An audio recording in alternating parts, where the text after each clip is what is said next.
It's the time of the season when love runs high. In this time, give it to me easy, and let me try with pleasured hands to take you in this time to promised lands, to show you everyone. It's the time of the season for loving.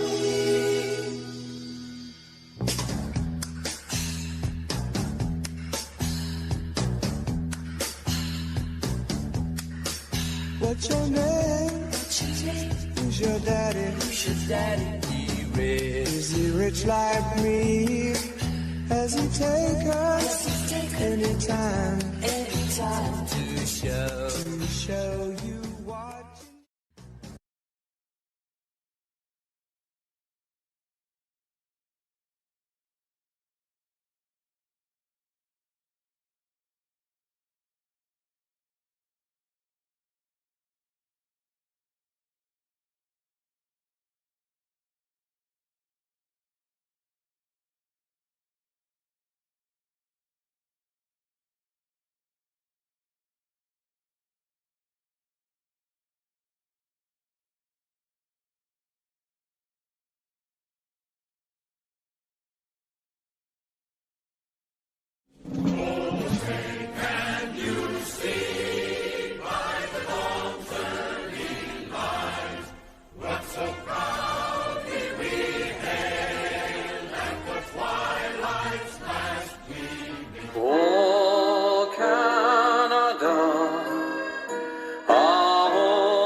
Ignition sequence has started. 6, 5, 4, 3, 2, 1, 0. We have commit and we have liftoff at 2:13. The Saturn V building up to 7.6 million pounds of thrust, and it is cleared. Oh, yeah, yeah. I love you more than I can say. I love you twice as much tomorrow. Love you more than I can say. Oh, yeah, yeah. I miss you every single day. Why must my life be feel so low? I love you more than I can say. Oh, Bob Ross. Wow. Bob Ross, the rodeo guy? Bobby Franz had a Harpo stretch marks. So that's not true, is it? Bobby's fucking funny. It's Bob Ross, the painter. Oh, okay. Gotcha.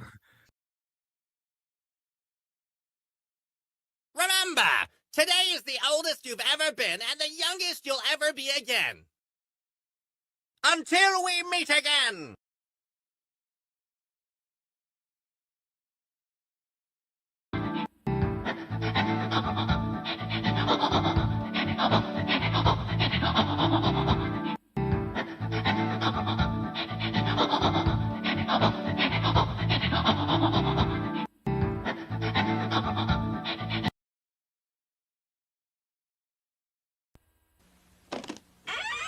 After these messages, we'll be right back.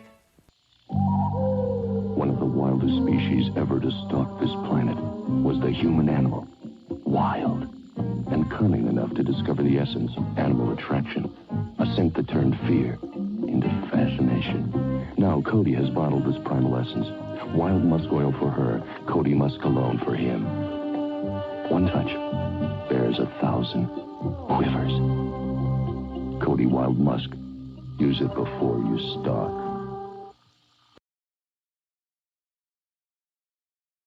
Stop hating Mondays. Be a professional and hate the whole week instead. Bruh.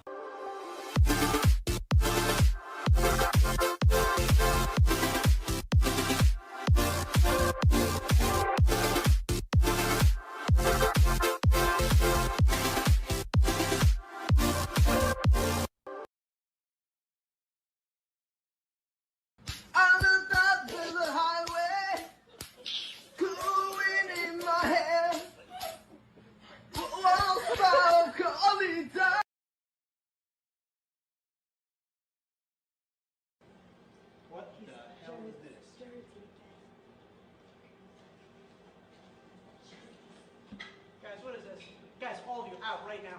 Jared, I'm here to tell you that I'm quitting.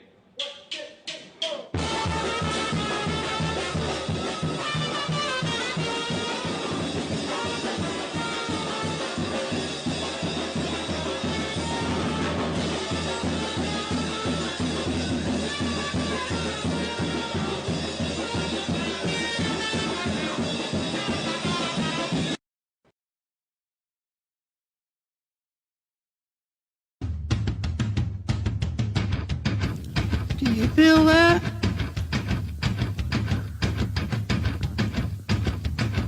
Do you feel that? Oh, shit.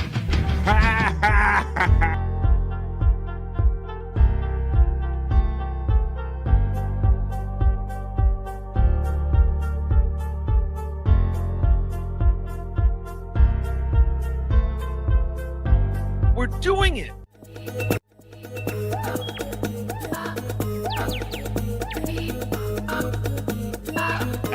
Jackie Mason. Fucking Bobby's fucking funny. Bobby Grant. I gotta give it to you. Line of the day, Bobby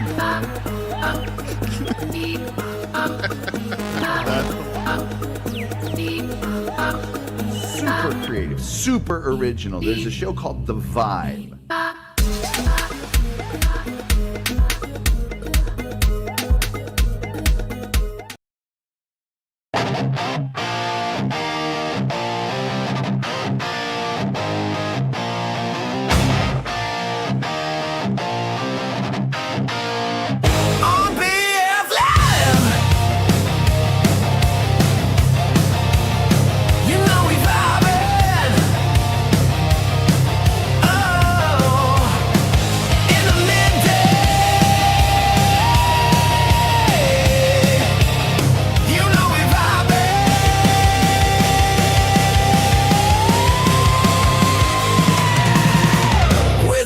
Chat family and the greatest panel of friends and all them positive vibes. Oh, it's BF Live. It is Monday. Greetings. It is come on, might as well jump into it, yo. Folks, come on.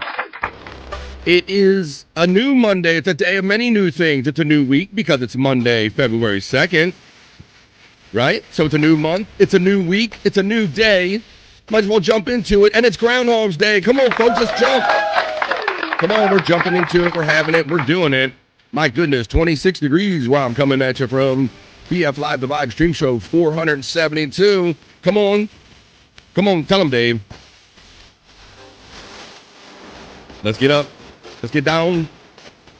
Oop. Nothing gets him down. We're going to get up, get down, get funky, and get back up again for 3 hours here on BF Live, the vibe.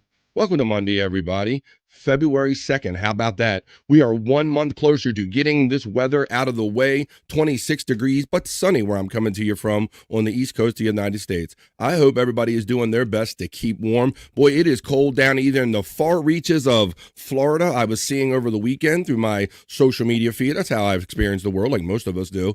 The attractions down in Orlando, like a Universal fountain, fountains frozen up at the attractions. They're really getting it as far deep down as in Florida, y'all. So stay warm right here for the next 3 hours on BF Live, the vibe, stream show 472. That's what we do here every day. So let's do it and get into it. I need to forget about the snow a little while, although we're going to talk about it. Can't help but talk about it. My goodness, but I'm just tired of that sensation of just kind of waking up every day and like, man, it's that coldness just kind of always surrounds you. But I have a warmth that surrounds me in the chat family, and I got a bro backstage. He's going to hang out with us for the next 3 hours, and I hope you do too. We're going to do the not so serious news after we do the chat family check-in and see what everybody's up to.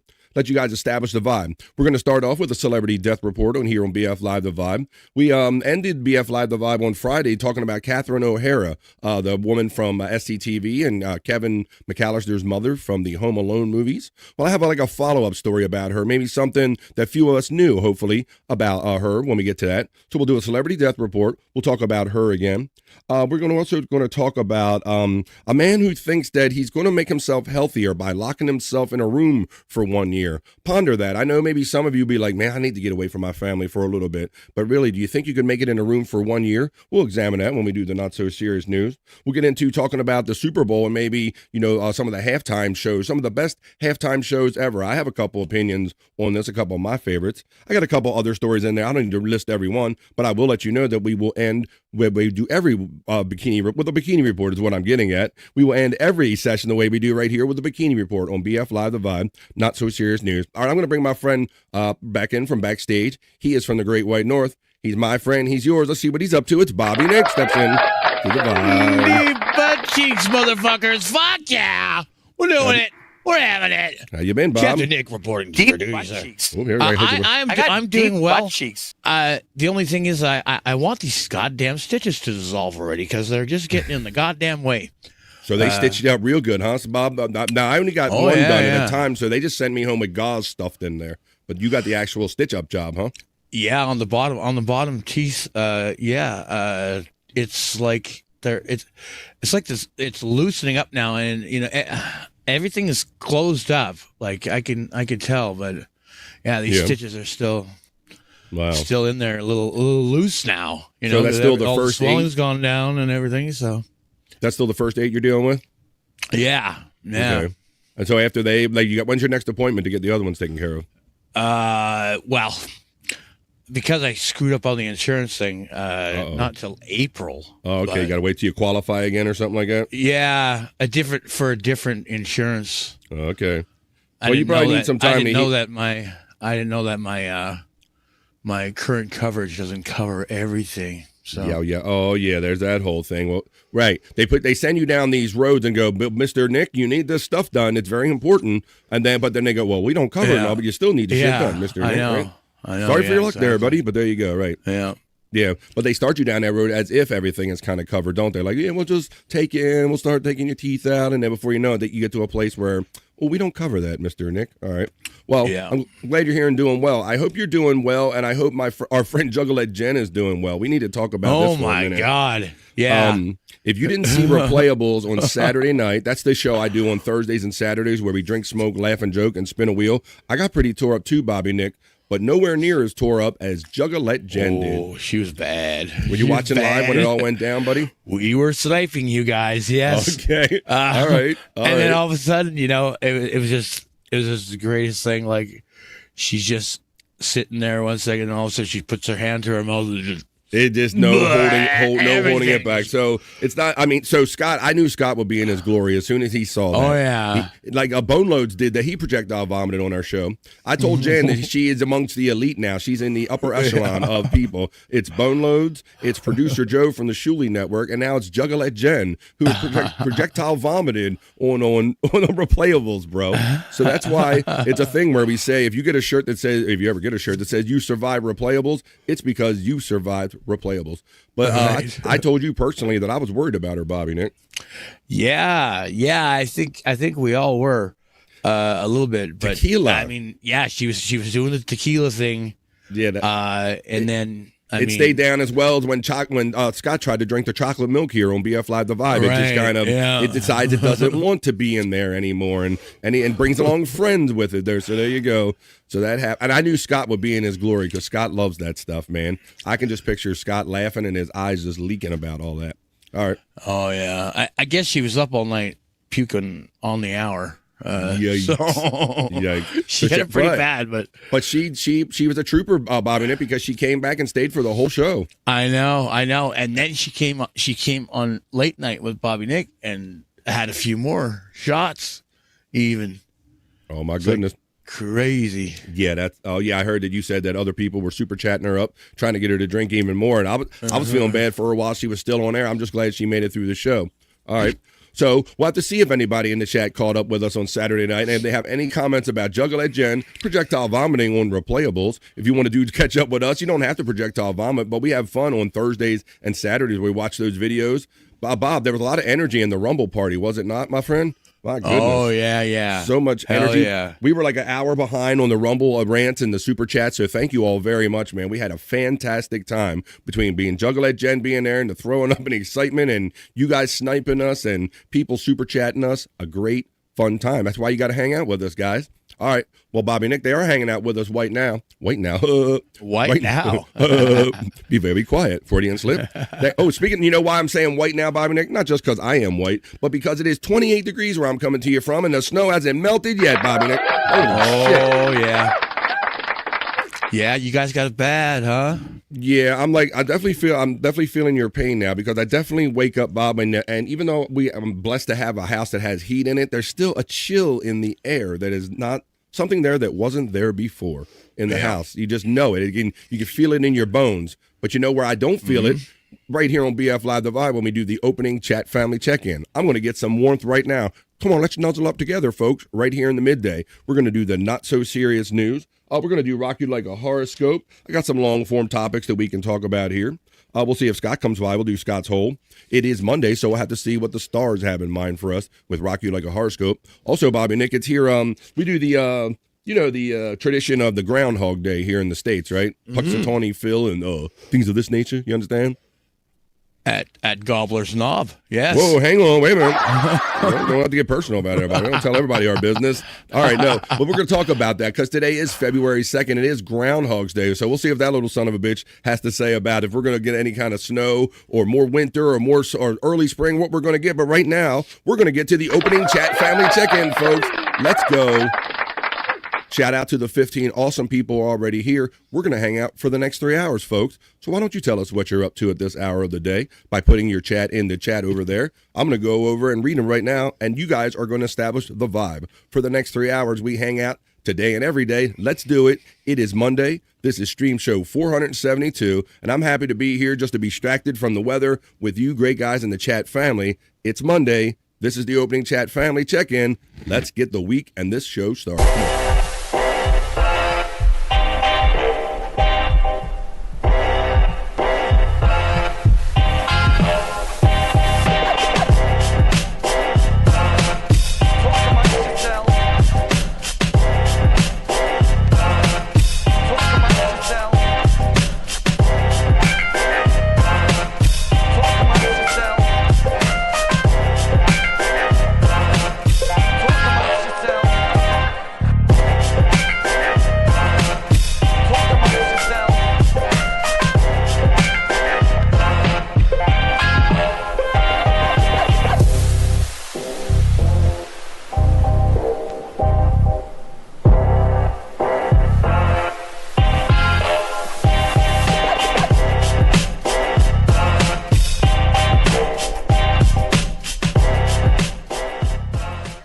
amongst yourselves.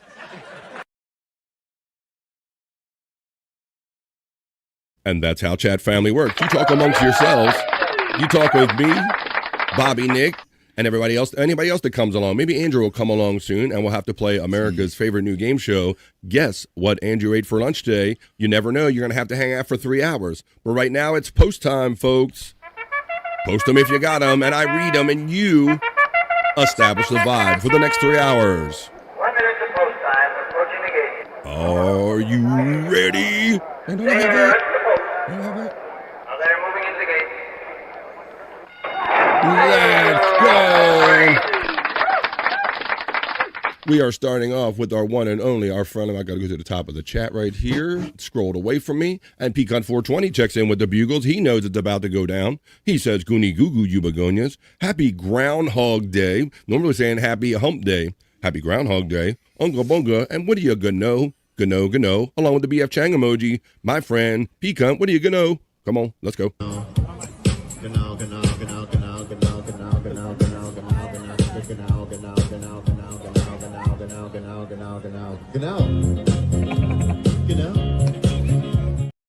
Hey, Pecan, I got a question for you.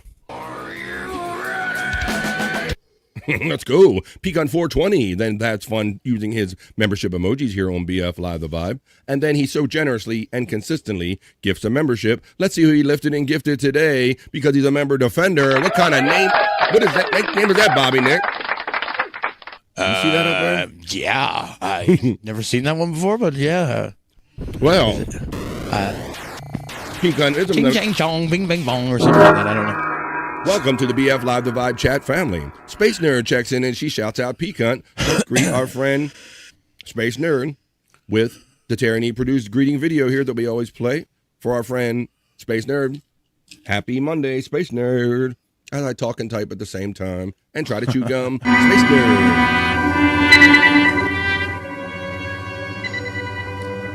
Until now, our mission has been that of space law regulation, contact with Earth colonies, and Happy Monday, investigation of everybody. alien life. But now, a new task. A probe out into where no man has gone before.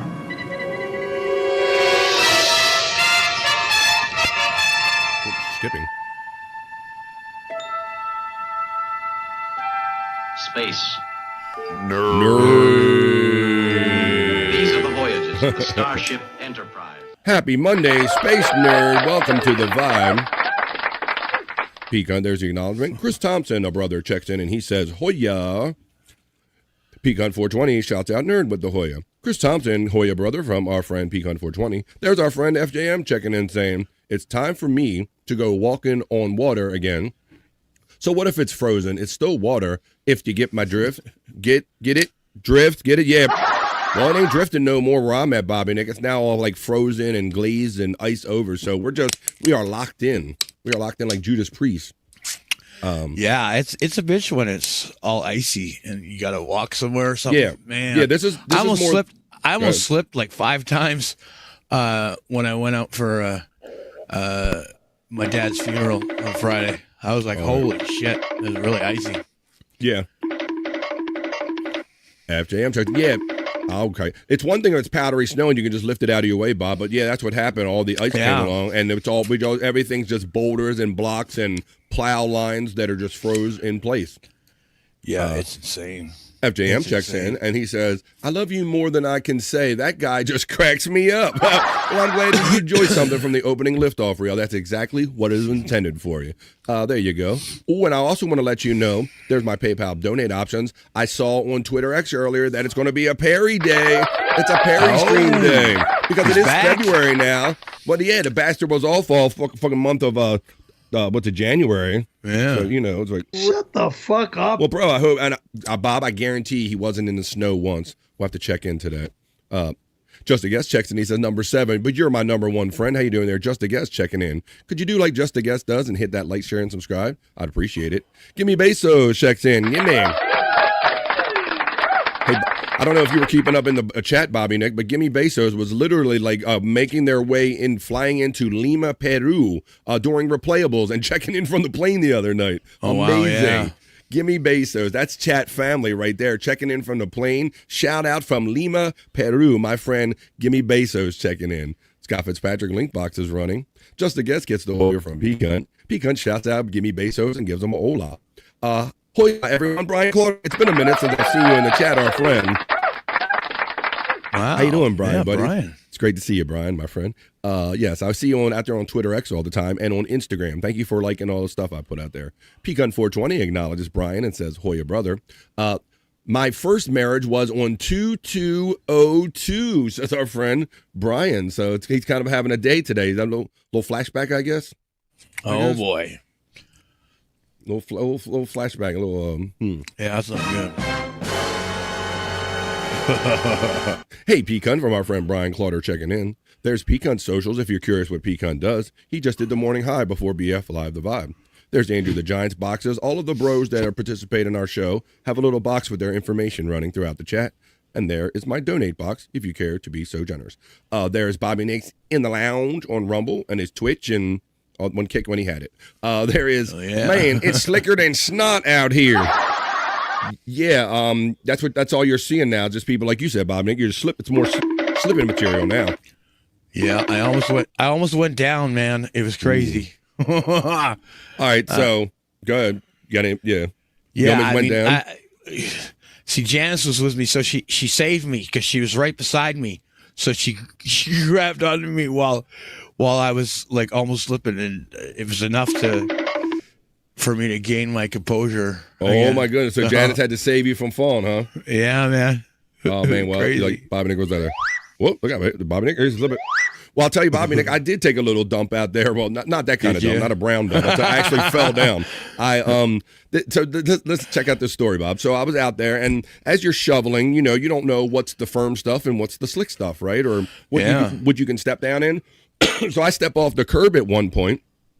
And I stepped on some stuff that didn't give, so I gave, and I just slipped. It can't sound just like I kind of heard that sound when I fell down, buddy. So it was okay, no harm, no foul. I kind of just like landed right on my same side that my foot slipped out from under me on. It just all kind of laid down, so it was all good, no harm, no foul. But then later on, as we're going in the house and I'm settling in, and I could tell my wife went down when I was out, fell on my ass or something like that when I was out there. She turns to me and looks in my face and she goes. And she just starts laughing in my face. It was just something about the timing, she said, about when I came in the room and just decided to say, yep, fell down out there. But I'm like, we were only in for like 5 minutes. What's so funny about me saying that I fell over out there? So you all gotta be careful. You got to remember, Bobby Fran, I would have had my dental work done at the beginning of like January. That's right.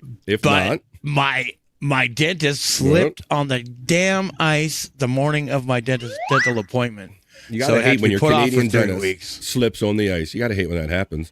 Peak on 420 shouts out Juggalette Jen. What a hero on Replayables. She's going to go down in history as the baddest sister you ever could see. Pecan says,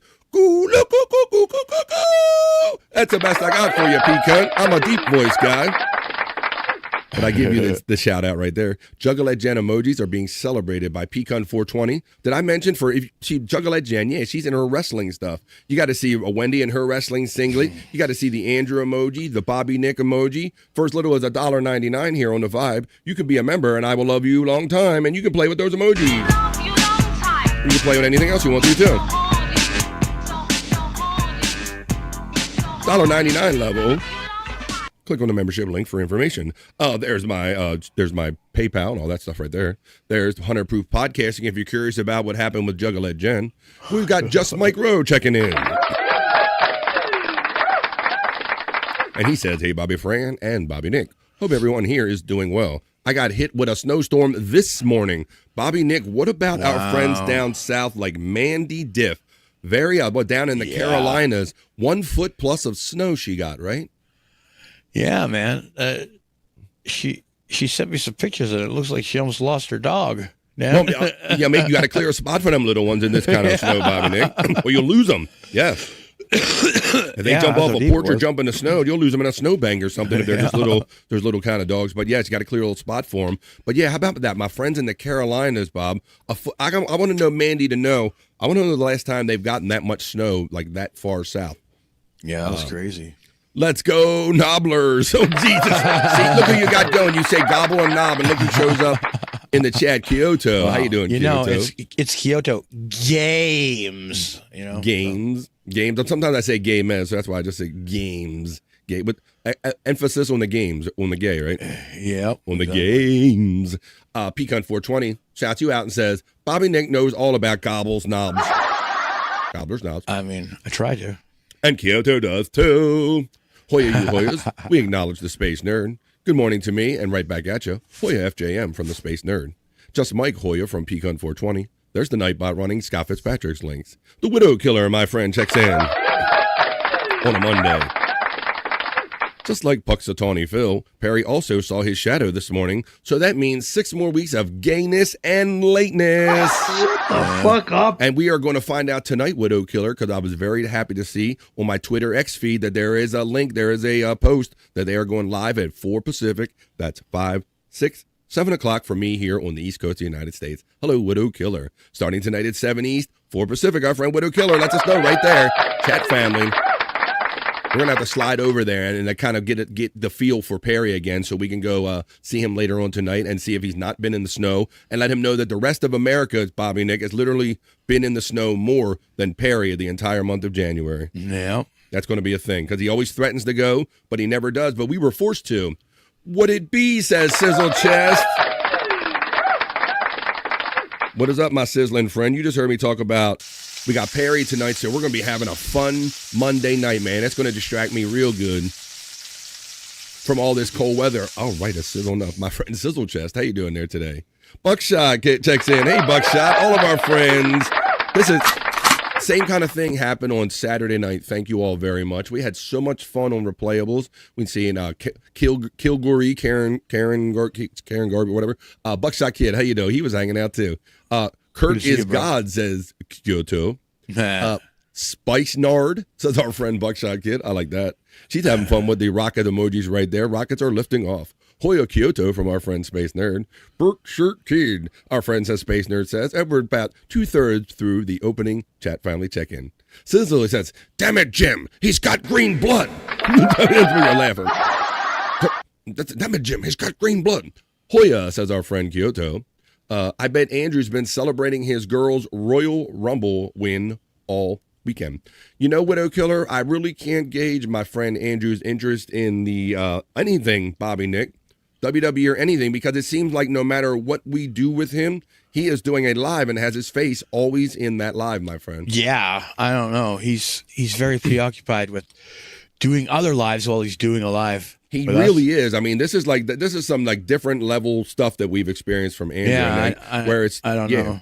It's taking away, distracting him from girls and wrestling and all kind of stuff. Everything, right? everything, 100%. I mean, I guess it's because he's limited to the time that he has on the. Yeah, he thinks computer, gobbling up makes him feel like he's winning or something. Yeah, I don't know.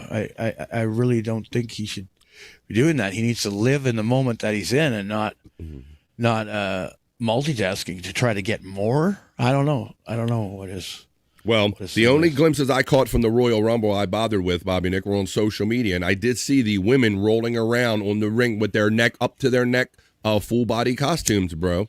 It sticks out like a sore thumb. And the comment was, I'm glad that they make these women dress up to their neck so you can concentrate on how horrible the wrestling is, or something, and you're not just concentrating on staring at their TNA, if you will. So there you go. Widow Killer checks in. We'll have to see if Andrew has an opinion or if he even saw any of the Royal Rumble. Damn it, Spock!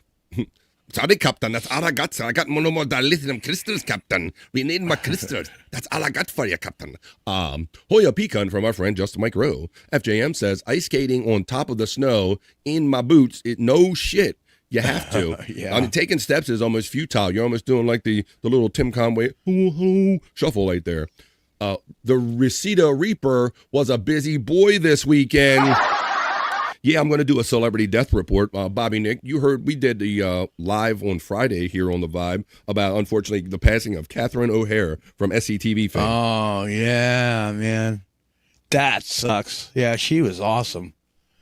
She was. For me, next to Jane Curtin, who was one of the standout women from Saturday Night Live. Yeah. Like Catherine O'Hare stood out in the same way, and that she was in so many of the segments, and she wrote past tense. She wrote so many of the bits and kind of the stuff they did. So much respect for Catherine O'Hara. Matter of fact, I have a story about SCTV, Catherine O'Hara, and believe it or not, SNL, Saturday Night Live. She had a little kind of touch with Saturday Night Live. I'm going to tell you about when we get to the news segment of the show, Bob. Yeah, bro. Interesting story. I hope maybe nobody's ever heard of before.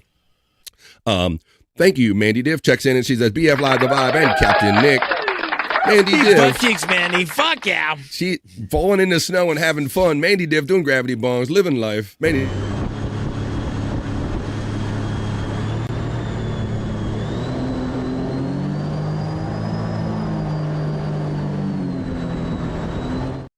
Mandy steps into the vibe. Mandy, you should tell us in the chat, please. How often have you had a snowstorm with the kind of volume that you got this weekend? Let us know in the chat. Happy anniversary, says Kyoto. Widow Killer Hoya from Pecan 420. Holy shit, I gotta make my way back up this hill. Ice Hill, son of a bitch. He slid down a hill, he can't figure out his way back. Gimme Bezos, FGM, Kyoto, Nerd, Brian, Pecan, Rev, Bill, Widow Killer, Andrew, Scott, and Brodog. Mandy gives, she gets all of them in there. Mandy Diff gets acknowledged by Pecan 420. Mandy Diff says, I went down twice yesterday. LMAO. Luckily, it was powdery fluffiness where she's at. There's all the night bots running. Mandy Diff says, I'm waiting for Bill Pecan. He will be highly emojied. Mrs. Chris Thompson checks into the vibe. Hello, Mrs. And says, animals are amazing. Been super sick. I have 2 dogs and 1 cat on top of me right now. Love to the chat. Well, love to you, and best wishes for feeling better real soon. Mrs. Thompson. It is funny how they do. Like, your animals are like, what's wrong with you? Like, you ain't acting right. And they'll kind of be around you. That's awesome. Oh, animals know. Yeah. Yeah, they do. Widow Killer says, in one weekend, Perry killed the mom from Home Alone and the son from Sanford and Son and Snoop Dogg's granddaughter. I know. Oh my God. Not the granddaughter thing, but it's terrible, Bobby, Nick. Yeah, did you hear about that, unfortunately? No. Yeah, there's a story going around that, unfortunately, Snoop Dogg's 10-month-old granddaughter passed away. But I was just laughing at it more being Perry's fault because he always does the Sanford and Son, Elizabeth, I'm coming home. And if you didn't hear, I'm going to let you know that Lamont, the son, I'm going to do the celebrity death report when we go over there and do that in just a second. Mandy Diff says, we have had some good snows, but one like this, not one like this since 1987, our friend Mandy Diff. Wow, that's incredible. It is. Perry was gobbling Randy's knob. Nobbler's gob. Shut the fuck up. I think it's pretty accurate. Mandy Diff gets a laugh and the acknowledgement from Peacunt 420. Mrs. Thompson gets acknowledged by Peacunt. There's their PayPal links run again. Wow, I got a sizzle sound, says. Mandy Diff shouts out Buckshot Kid and Sizzle Chest. We're almost done with this. FJM says, almost busted my ass a couple times coming up that hill. Holy cow. Oh, no, that was a goat. That didn't really work. That was a goat. That wasn't really a cow. How'd I get a goat to her? Holy cow. Mandy Diff, yo, from Sizzle Chest. Buckshot Kid and Sizzle Chest. Hoya from Peacunt. I'm very interested, says Kyoto. Peacunt 420, what up from Sizzle Chest? What's the over-under on how much weight parents put on? Sizzle Chest, if we show up at that show tonight and that schedule says 205, I might smash my computer or phone or whatever device I'm watching on because it's bullshit. Bobby, Nick, you ain't going to tell me that no one has been off 1 month and is going to be the exact same weight at the end of that month. And I guarantee I'm 205, guys. Shut the fuck up. I'm 205, guys. You fucking liar. Broken-ass scale. Kyoto says agreed. R.I.P. to Catherine O'Hare. 6 gravity bongs in is the count for Mandy Diff checking in. What? Says Kyoto. Oh no, poor Snoop and family, says Mandy Diff. A longtime friend and creator, Popke. Hell yeah. Hoya boys, day off, and some BF Live. Well, let's go, my friend. We're going to do Perry Talk, little Perry Talk Vault. He's coming on tonight. Popke in the chat. Chris to the Popke gets acknowledged by Peacunt and the Hoya. Wait until you see what the son's first name is. Oh, yeah, we're talking about Lamont and all that stuff, I think. Hello, Mandy Diff from Buckshot Kid. I see a friend checking in. Hello, Peacunt 420 from Buckshot Kid. Space Nerd shouts out Chris Popke. Been running up that hill, it's like Kate Bush, says my friend Kyoto.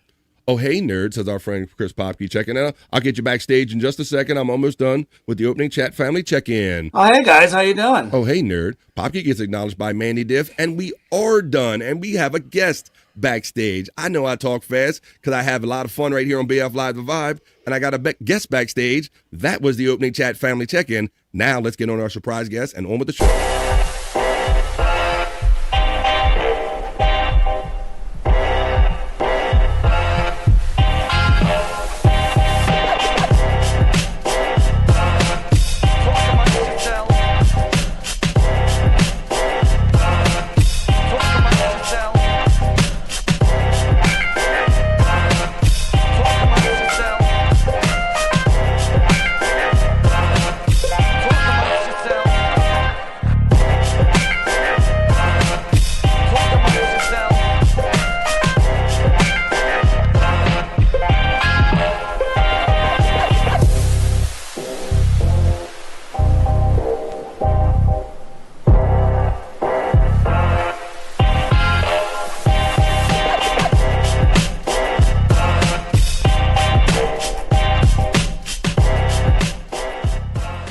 Amongst yourselves.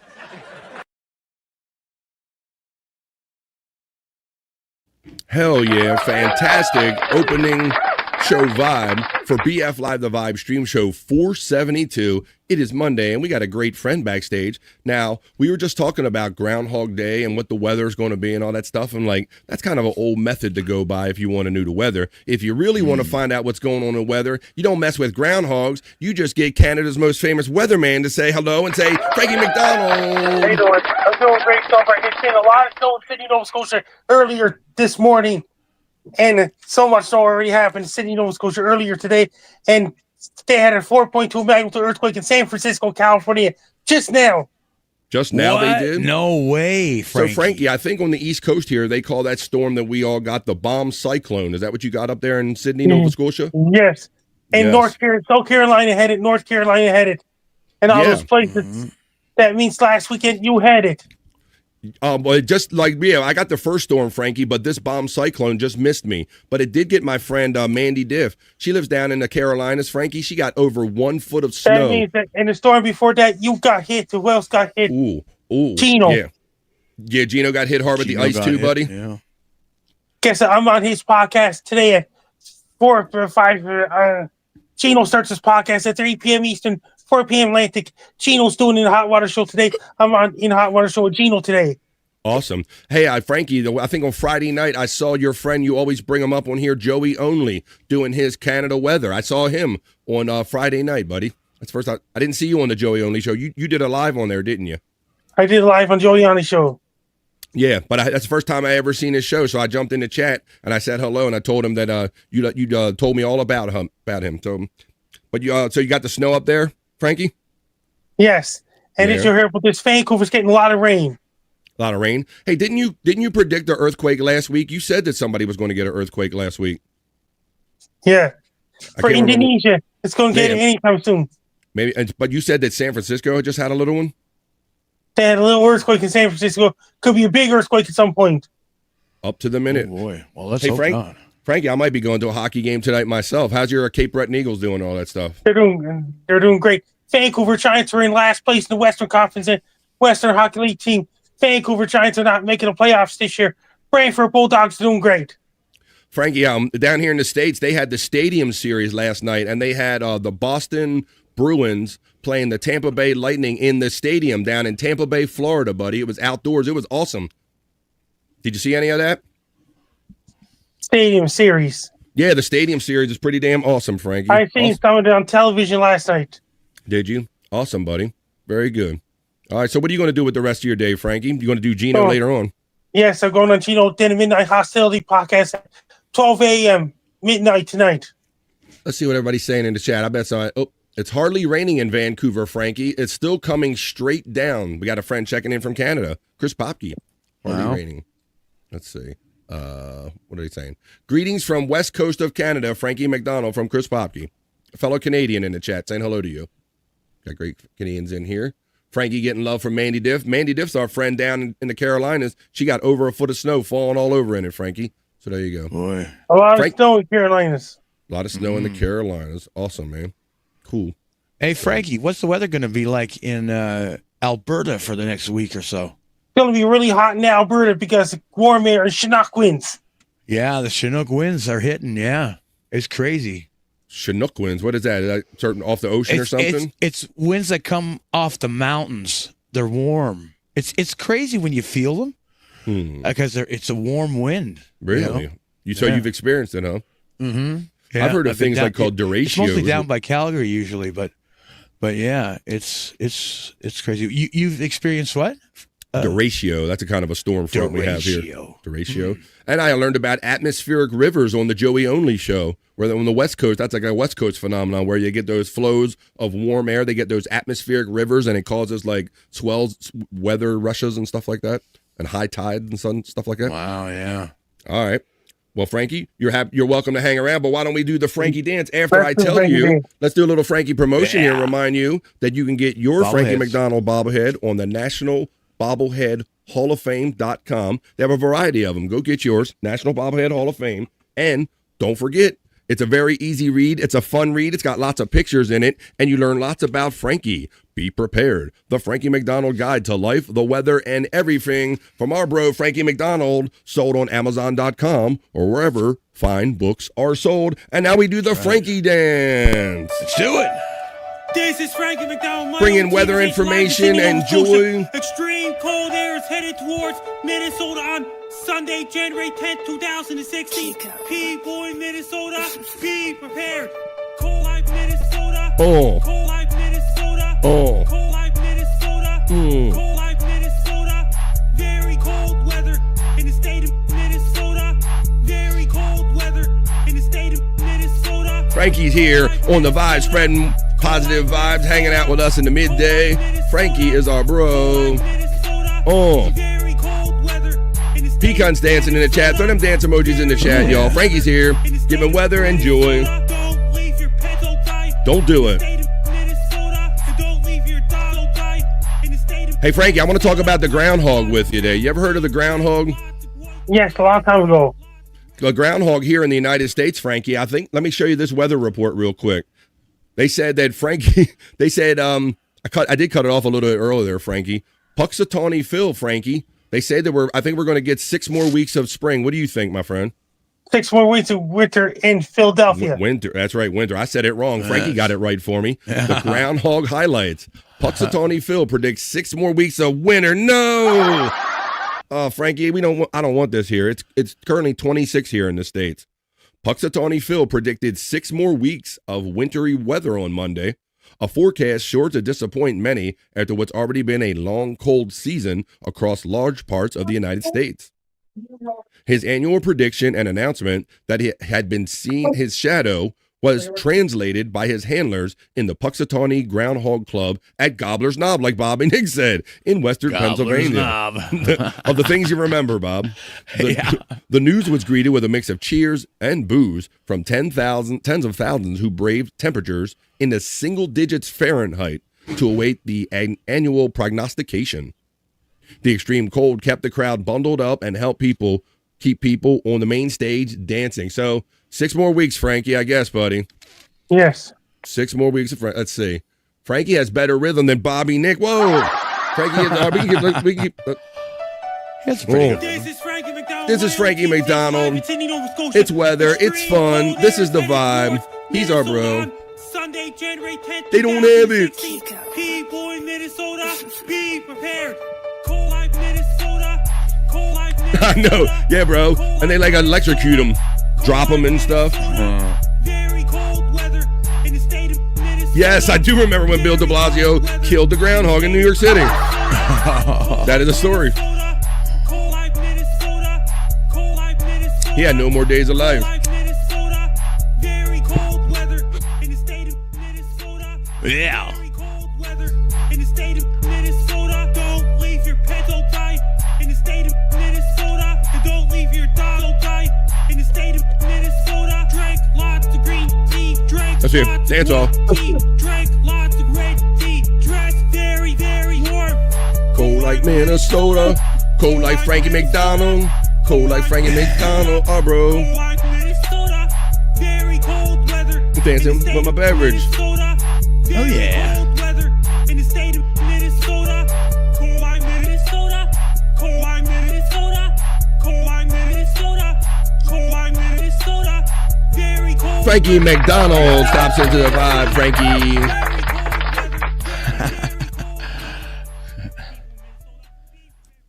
Bobby and Nick doing the Trump dance, kind of every time doing See you soon. You want to See you go, later, Frankie? Frankie. All right, Frankie. We'll see you next time. Thanks for stopping in. There he goes. You know what, Brad, is funny? Frankie sent me the YouTube link. It's like he was like saying, "Hey, I see you. Send me my link now." Well, that's good. Thanks, Frankie. First of all, hello, and thank you for stopping in, buddy. We always appreciate you stopping by.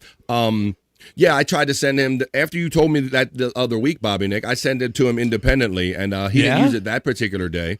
But yeah, you're always welcome, Frankie. I did try to send it to him once myself, and I let him know who I was and all. But thank you, Frankie McDonald, for stopping by. Awesome, man. So I say you gotta always hang in here on BF Live the Vibe. You never know what's going to happen. Fun fact: groundhogs are also known as whistle pigs. Well, that's a more you know. I didn't know. Pigs, really? Whistle pig? I know. Squeal, why don't you go? Squeal, pig, squeal, squeal, seaweed, say seaweed. Take a right off. I know somebody called whistle pig too. Whistle pig. We appreciate Frank. There they are. We appreciate Frankie McDonald stopping by, and everybody stopping by, and I appreciate Don checking in. What's up, Don? Don is having an adventure. Hey now, Don. Keeping up with your adventure on Facebook, buddy. He's on the go. If you keep up with Don on Facebook, he's kind of coming across the country. He's going across the country. It's out there on Facebook, so I don't think you mind me telling anybody. Yeah, he's going across the country. He's on a train. So yeah, shout out to our friend Don checking in. Nerd getting the shout out love and the love. Hey now from Kyoto, checking in. All the hey nows going out there from everybody. Hey now. Hey now, Don, Nerd. I'm very jealous of Space Nerd of the journey. I mentioned that on Facebook. I don't know how, as far as being on it all that time, but as far as scenically, it's got to be a great way to see the country. So hey no, pecan, and then he changed it to hey now. All right, well, you know what I'm going to change to? I'm going to change to a little news mode. Whoop, don't run anybody. Don't worry. We're going to have fun, man. I got some fun stories, some crazy stories, but unfortunately, I do have to start off with a celebrity death report because, like Widow Killer said, Perry, he's been busy the whole month of January. Shut the fuck up. He's been kind of extra busy, so we had a couple extra celebrity death reports to do this month. And I like to say that, what death is right there. It's right behind us, folks. We got to run, so we do the celebrity death report to kind of just keep us alert and keep us reminded of that point all the time. So let us go to it right now. It's the great equalizer. It comes for all of us. Let's go over to the Celebrity Death Report.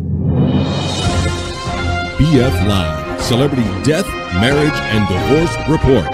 They lived, they loved, they died.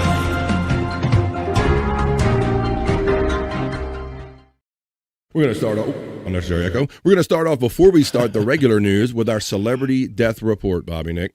And now we did talk about, unfortunately, the passing of Catherine O'Hare from SCTV. Yeah. And then, I think later that night or maybe Saturday morning, we come to learn that Lamont, the big dummy, the son from the series Sanford and Son, if you ever saw that in reruns or if you ever saw it, the son has passed away. Beloved Sanford and Son star passes away at 79. His family shares a heartbreaking tribute. And Bobby Nick, I think this is one of those mind tricks that I did. I always his name is Demond or Demond Wilson or Demond, but I was always saying Desmond in my head. In my head, I would see this, but it's not. It's not Desmond, it's Demond or Demon. Demond Wilson, the actor best known for playing Lamont Sanford on the classic NBC sitcom Sanford and Son, has died. He was 71. Wilson's son, Demond Wilson Jr., confirmed the news on TMZ, saying the actor was pronounced dead Friday morning at his home in Palm Springs, California. Speaking about his father, Demond told TMZ, "I loved him. He was a great man. He died of complications related to cancer. The type of cancer was not disclosed. He was originally from Georgia roots to a breakout television role." According to TV Insider, Wilson was raised in New York City after being born in Valdosta, Georgia. He turned to acting after a tour duty in Vietnam. He later appeared on the national stage in productions before moving to Hollywood to pursue roles in television and film. Early guest appearances on Mission Impossible and All in the Family paved the way for his defining role on Sanford and Son, the NBC sitcom based on the British series Steptoe and Son. You big dummy. On Sanford and Son, Wilson played Lamont Sanford, the steady and often exasperated son of junk dealer Fred Sanford, portrayed by Red Fox. Their father-son relationship anchored the series, blending quick-fire humor with moments of genuine affection and reconciliation. As per The Hollywood Reporter, the sitcom became a major ratings force, with its first 5 seasons consistently ranking among the top 10 shows on American television. Wilson's performance helped establish the series as one of the most influential comedies of its time. So there you go. That's Demond Wilson right there. After Fox briefly left the series during the 73-74 season due to a contract dispute, the show continued to run strong. Fox later left following his 6th season to star in the Red Fox Comedy Hour, which was canceled in 4 months. So there you go. There's them together. But yes, the big dummy. So they went back and forth, but there you go. There's pictures of them. Hey, Bob, did you see any of this in reruns, or were you ever a fan of seeing their clips of relationship? Yeah, for real. When I was young, Sanford and Son was huge on I think it was TVS. Yeah. They would play it all the time, daily.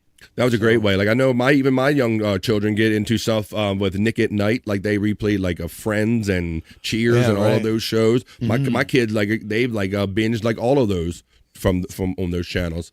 R.P. Lamont, you big dummy, says Sizzle Chest. I was sad to see Delia Dietz pass. Great theme song from Quincy Jones. Yes, that's a good song. Absolutely. On Esther ruled. Yeah, just something about that banter when Red Fox, hey, what fight? And I said, yeah, and they would go, yeah. Look, I punch you, sucker, and call him sucker all the time and all that stuff. Yeah, just the whole fun dynamic there. You old fish-eyed fool. There you go. You old fish-eyed fool. There you go. Aunt Esther. Space there. There you go. R.I.P. you big dummy. I am the Don Juan. There you go. So we're checking in. Bobby, good to see you, bro. Don, does he know Don Juan? There you go. He is Don Juan.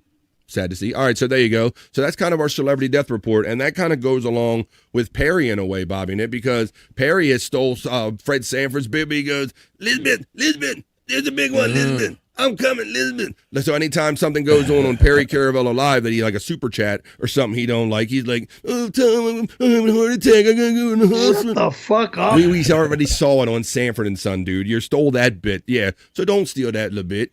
I don't think Lamont's the big dummy. I think Perry is the big dummy. You big dummy. Black History Month off to a terrible start. Didn't even realize that correlation right there, but thanks for reporting that, Window Killer, for extra humor right there. Yeah. Well, there you go. We always say death is the great equalizer. It comes for all of us, white, black, celebrity, or regular person, whoever it is. That's why we do the Celebrity Death Report. BF Live, Celebrity Death, Marriage, and Divorce Report. They lived, they loved, they died.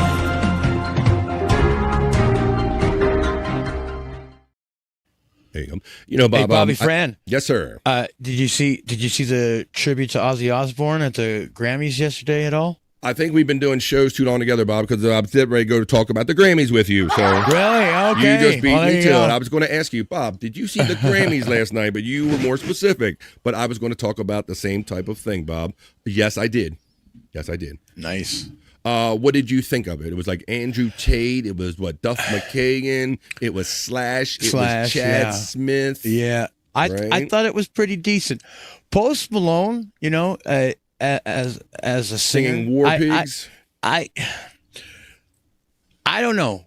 I don't really like his voice. It was serviceable. Yeah, exactly. It did the job. Yeah. Yeah, it wasn't anything great or outstanding, but he sang. He was able to sing the song in the key and all that stuff. You know, it's no Ozzy. But what is your takeaway? Did you notice the shots of them going to Sharon and Jack and Kelly in the crowd? Yeah, that was and just that Kelly was pretty the, emotional. And the whole. Congratulations to Kelly Osbourne for being cast as Skeletor in the new He-Man movie. Yeah, bro. Like, she was already going down that road of trying to lose weight, and now she adds the added stress of losing her father. Yeah, and I'm sure that just accelerated it. So, it's and tough. And Sharon is literally a shell of her former self, you know. I don't know. Well, and she has been for a while, and Kelly's just gone too crazy. Yeah. Like everyone's noticing it. You know, like I said, I think it's the double up of she was already going down that road, and now she had this shock of losing her father. And I'm sure, you know, you don't feel like eating or existing or probably doing anything. I seen a little bit of the Grammys, mainly clips of it, and Facebook post about nominations and winners. Well, I'll tell you honestly, Mike Rowe, thanks for checking in. Number one.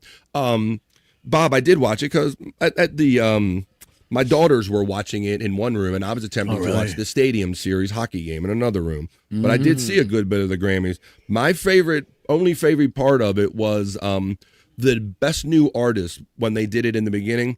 They just had them all set up for live performances, Bobby Nick. One stage to another. They went bang, bang, bang, bang, and they played like 7 different brand new artists, so you got to hear them all in like real time. That's pretty cool. They should have done that. They should have been doing that for a long time. It was very well done, Bobby Nick. Yeah, that would have been cool if we would have seen that back in the 80s and in the 90s and stuff like that, you know? Yeah. They have and what you're finding out, what I found this year watching the Grammys is that you have at least 2 TikTok stars that have converted from TikTok fame to singing. There's Addison Rae and then this other young man. They've all converted their TikTok fame and they're up for Grammys and they're performing as best new artist at the Grammys. So that's kind of crazy. Yeah, these it's are crazy the lanes of fame nowadays. These new technologies, you know, YouTube, TikTok, everybody's becoming stars from there. You know, it's like back in the day, artists had to work their asses off to get that, but now you can just be discovered on on some kind of social media platform. They totally circumvented the entire music industry in a sense, and are like, hey, we're here on TikTok, and we'll do a record or whatever, and then they didn't have to go through the go do a tryout or go the A&R guys and all that stuff. It's right off social media, right to the records. Yeah, and I remember Tila Tequila back in the day. She was the first like MySpace superstar. You know, yeah, and she was like stirring it up, trying to cause a ruckus on the yeah. All right, well, why don't we do this? Okay, so we got it. Let's see. Is there something wrong with my humble rumble room because I'm still all alone? I really appreciate FJM for keeping the rumble warm over there. LOL music, he says. Popkey, yeah. So it's not, of course, it's not all like music that we like, bro. But I will state, there were some really decent singers in there, Bobby Nick, and there was one girl, I can't remember, something Jones or something, and she won. I think she ended up winning for best new pop performance or something like that. Right. And her song is like poppy, like you would know it as a dance tune, but she sang a stripped down version of it at a fucking piano, and it was like amazing, like Lady Gaga style, like when she was on Stern's show. Yeah, I love when Lady Gaga strips it down and just does it. She was on there too, Bobby Nick. She had like some kind of bird cage thing over her head, and she did her performance of her abracadabra. That woman is a superstar. Yeah. She's we don't have no Michael Jacksons or Princes or anymore, but that woman is she is a superstar, man. She is. Yeah, for real. And you should have seen like the production value of like this performance that she did live, like everything that must have went into it, Bobby Nick. So but yeah, there are, if you look between the lines there, Popkey, I think there is some good stuff out there. I have teenage daughters. I'm subjected to all of it. Also, I will shout out a local group, Baltimore Turnstile, won for best new rock artist and best rock album or something like that. Turnstile, Bobby Nick. Nice. Look up Turnstile. They're a Baltimore rock band. They're pretty good too. But they weren't played live on the air. But I did see the tribute concert that you were talking about to Ozzy Osbourne. The little medley of Ozzy songs, and then they did quite the medley for D'Angelo, that R&B singer who passed away. Did you see Lauryn Hill and Wyclef Jean? Now, are you like me? I didn't see that. No. Yes, Bob. After they did the Ozzy tribute on the one side of the stage, they went to the other side of the stage and they kept doing the memoriam kind of thing. They did it for D'Angelo. The R&B singer. Lauryn Hill kicked it off, and actually Wyclef Jean came out, and I didn't think those two were like always on good terms performing. Like when's the last time? And they did did Roberta Flack's song, the song that they made famous. Killing Me Softly. Way. Yeah. So when's the last time you've heard of Fugees on stage doing Killing Me Softly with Lauryn Hill and Wyclef? So that went down last night. So, wow. There were some good things going down. Luckily. All right, well, why don't we start? That was a lot of fun. Actually, I was surprised, Bob, that I did enjoy the Grammys last night a bit. Yeah, I mean, for me, I kind of gave up on it quite a few years ago. I remember I think it was 2015, AC/DC came on for like and they had AC/DC on like right at the beginning, so that was like kind of the end of that for me after they were done. Turned the TV off. But yeah, I mean, I guess there is still some value in it once in a while. But yeah, I mean, what got my eye on it was definitely hearing about this Ozzy tribute this year. So, so yeah, I mean, and that was well done too. Let's see. And Andrew Tate not only plays with Ozzy, but he played the Ozzy tribute, but he plays with Lady Gaga too. That's a talented guy too. Andrew Tate, producer, performer, and all. Widow Killer says Xfinity is doing a Jurassic Park commercial for the Super Bowl with Sam Neill, Laura Dern, and Jeff Goldblum reprising their respective roles. Yeah, they're just constantly, I mean, they're doing the new Jurassic Park remakes and all that stuff. All right, well, yeah, and we're gonna do a little Super Bowl talk, Bobby Nick. Since we're talking about musical performances, kind of want you to wrap your head around maybe some of your favorite halftime performances, because that's going to be one of the stories. When let me kick off the little element here. We're going to do the news is what I'm getting at, my friend. We're going to talk about some of the best, or maybe some of the worst, some of the best Super Bowl halftime shows. We're going to talk about a guy that he thinks he's locking himself in a room for 1 year is going to make him healthy. We'll do that story when we do the not so serious news. And I'm going to give you that story about Catherine O'Hara, who was famous for SNL, but she was famous for SCTV, but she did have a brush with SNL, Saturday Night Live. I'll tell you about it, and we'll end the way we always do with a sexy bikini report. That's how we end every BF Live The Vibe newscast. We're about to start right now, but don't run, folks, because this ain't the serious news. This is the BF Live The Vibe, the other news. This is the not so serious news. Here we go.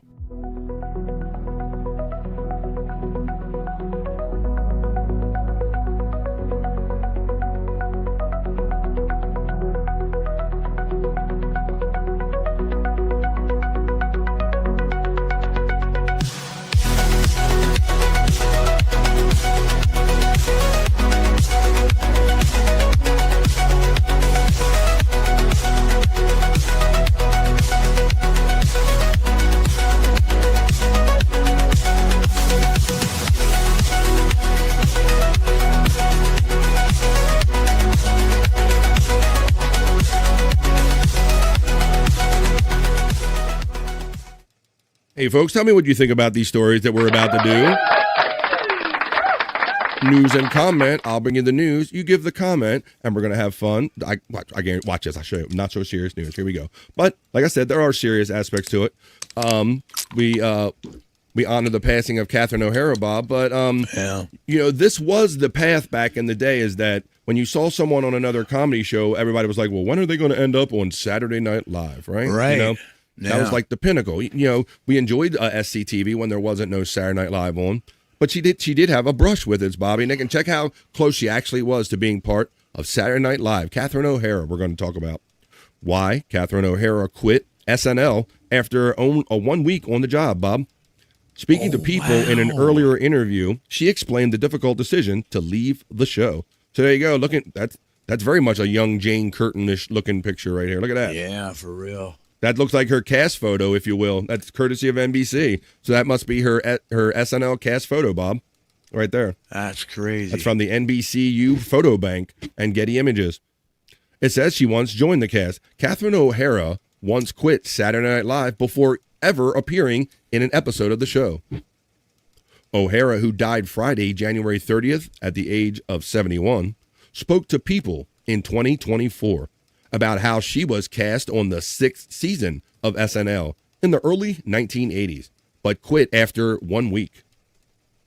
She explained that prior to SNL, she had already been cast in the cast of the Canadian sketch comedy show SCTV, though it wasn't consistent work.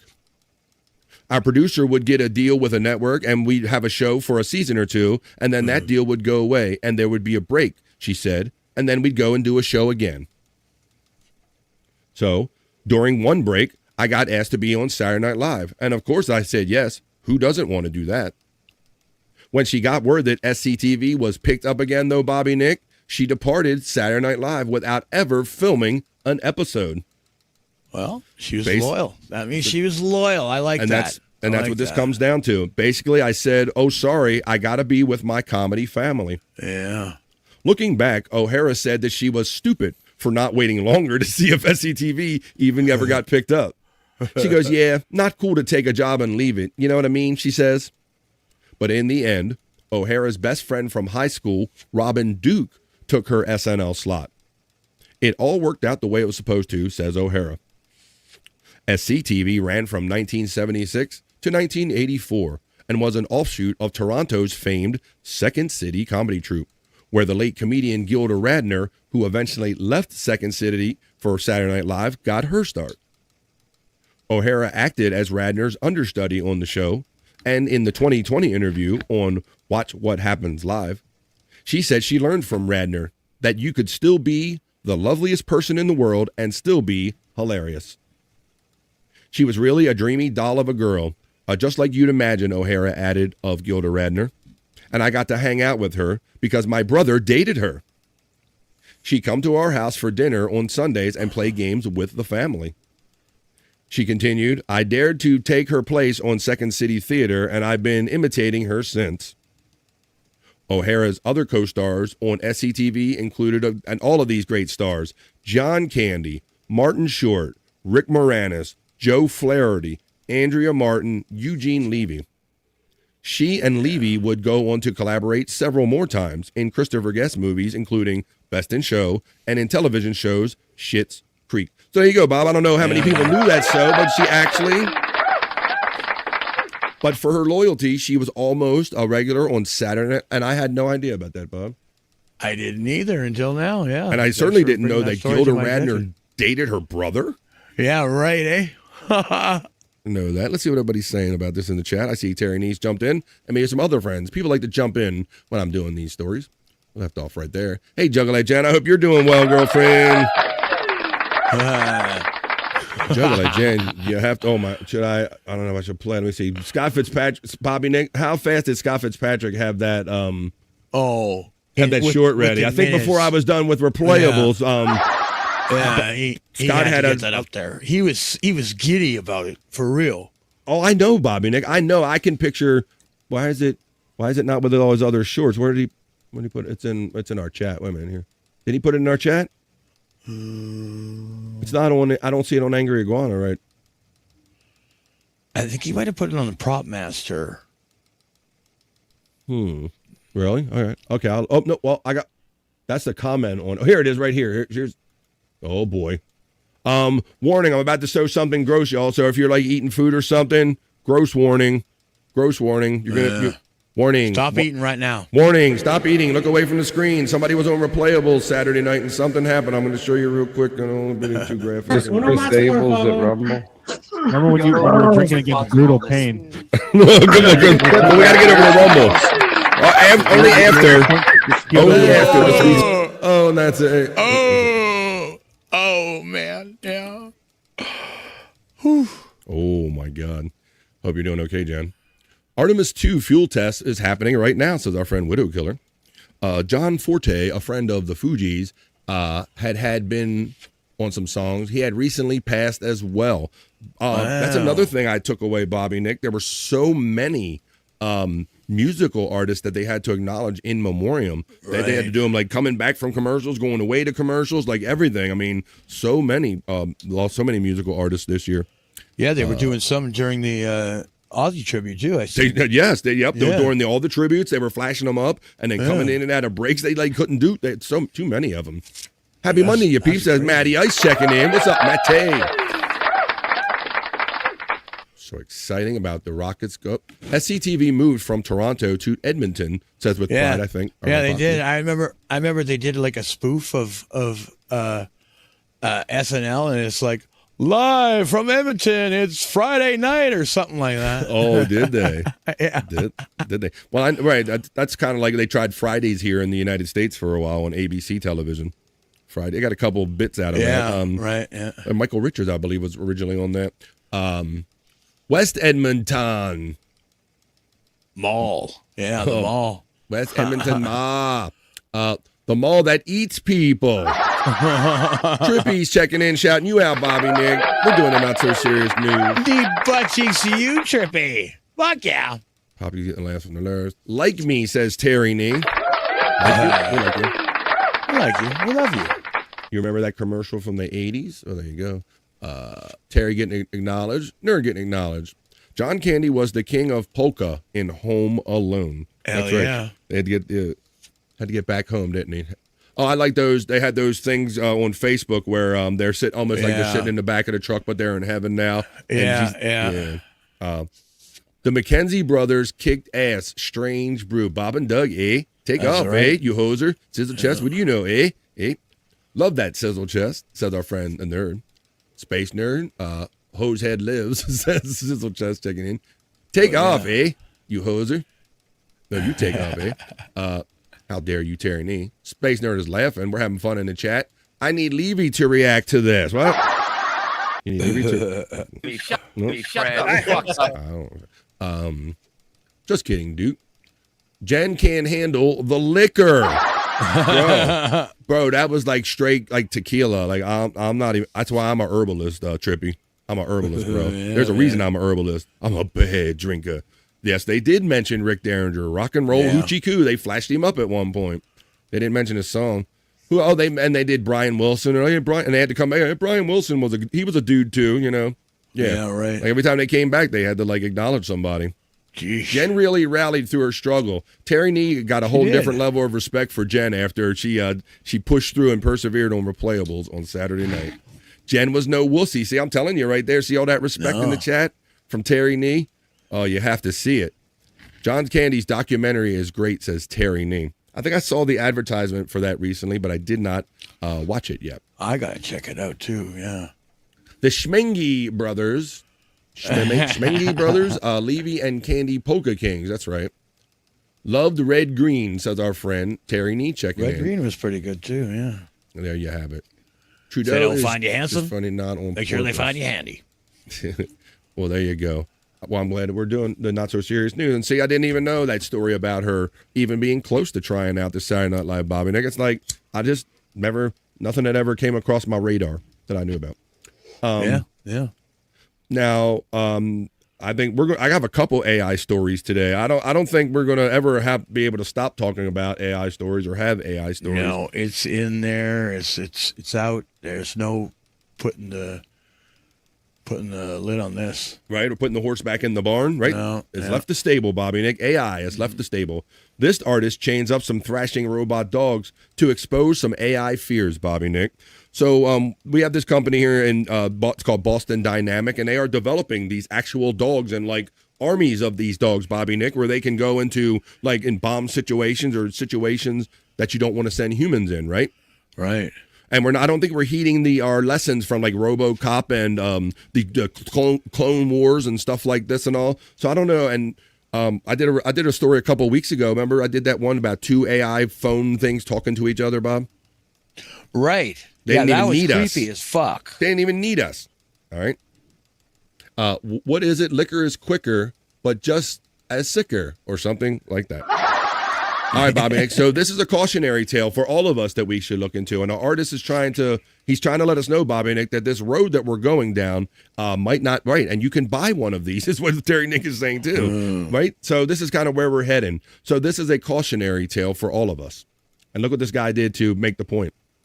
The agile robot dog springs up on all fours and takes a step forward and charges at the tense crowd at a Tokyo exhibit, held back by a simple yet strong chain of metal, a metal chain, Bobby Nick. That's all that's holding it back. The silver mechanical creature then starts thrashing around violently to gasp and exclamations from spectators at the installation. Designed to probe humanity's relationship with the increasingly realistic machines, Bobby Nick. So this is not just about the fact that we're going to have to deal with robots, but this is a bit of a study about how our minds are getting messed with by the fact that they're dogs, maybe, or kind of our minds are processing this stuff right here. The Japanese media artist behind it told AFP he hopes the audience would consider the dangers posed by artificial intelligence, but also feel pity for the struggling robot, Bob. Okay? This is where we're at. Wow. Okay? How it's kind of messing with our feelings. Our future is going to be stressful because people treat robots as objects. But we feel empathetic stress with these movements and reactions, says Tayuki Todo, 40 years old. So he's saying because it's done in a dog form, maybe, that it's kind of messing with our, like, are we going to treat it like a robot or are we going to treat it like a living thing, Bob? Global tech giants are investing vast sums into humanoid and other lifelike robots, with grand plans for factory automation, home help, and other futuristic physical AI services. But so far, actual cases remain scarce, and fully automated robots are still a rare sight, with most impressive displays, including Todos, relying on remote operators to control the robot's movements. But for the artist, the point of the 3-day installation at the Tokyo Prototype Festival is to provoke thought. Like the metal leash, we are like the metal leash, we are protected by an unreliable chain of ethics. And if it's cut off, we will be killed by this technology, says Toto. Oh, shit. Oh. Damn. Now, Bobby Nick. So that's one level of this, okay? You got a robot, you got the control, and but here's another level. How about what if you're considered a robot abuser? Because it's a dog. Check this out. For his installation titled Dynamics of a Dog on a Leash, and first shown last year, Toto purchased 3 robot canines made by a Chinese startup, Unitree, costing thousands of dollars. One is already broken, and repairs are needed for another, as the dogs often get tangled in the chain and end up crashing on the floor. Toto said that he had been attacked online as a robot abuser, Bobby Nick, okay? Now we're talking about What? Toto, who said he has been attacked online as a robot abuser, visited Unitree in China last year to excuse himself from the unconventional treatment of their device.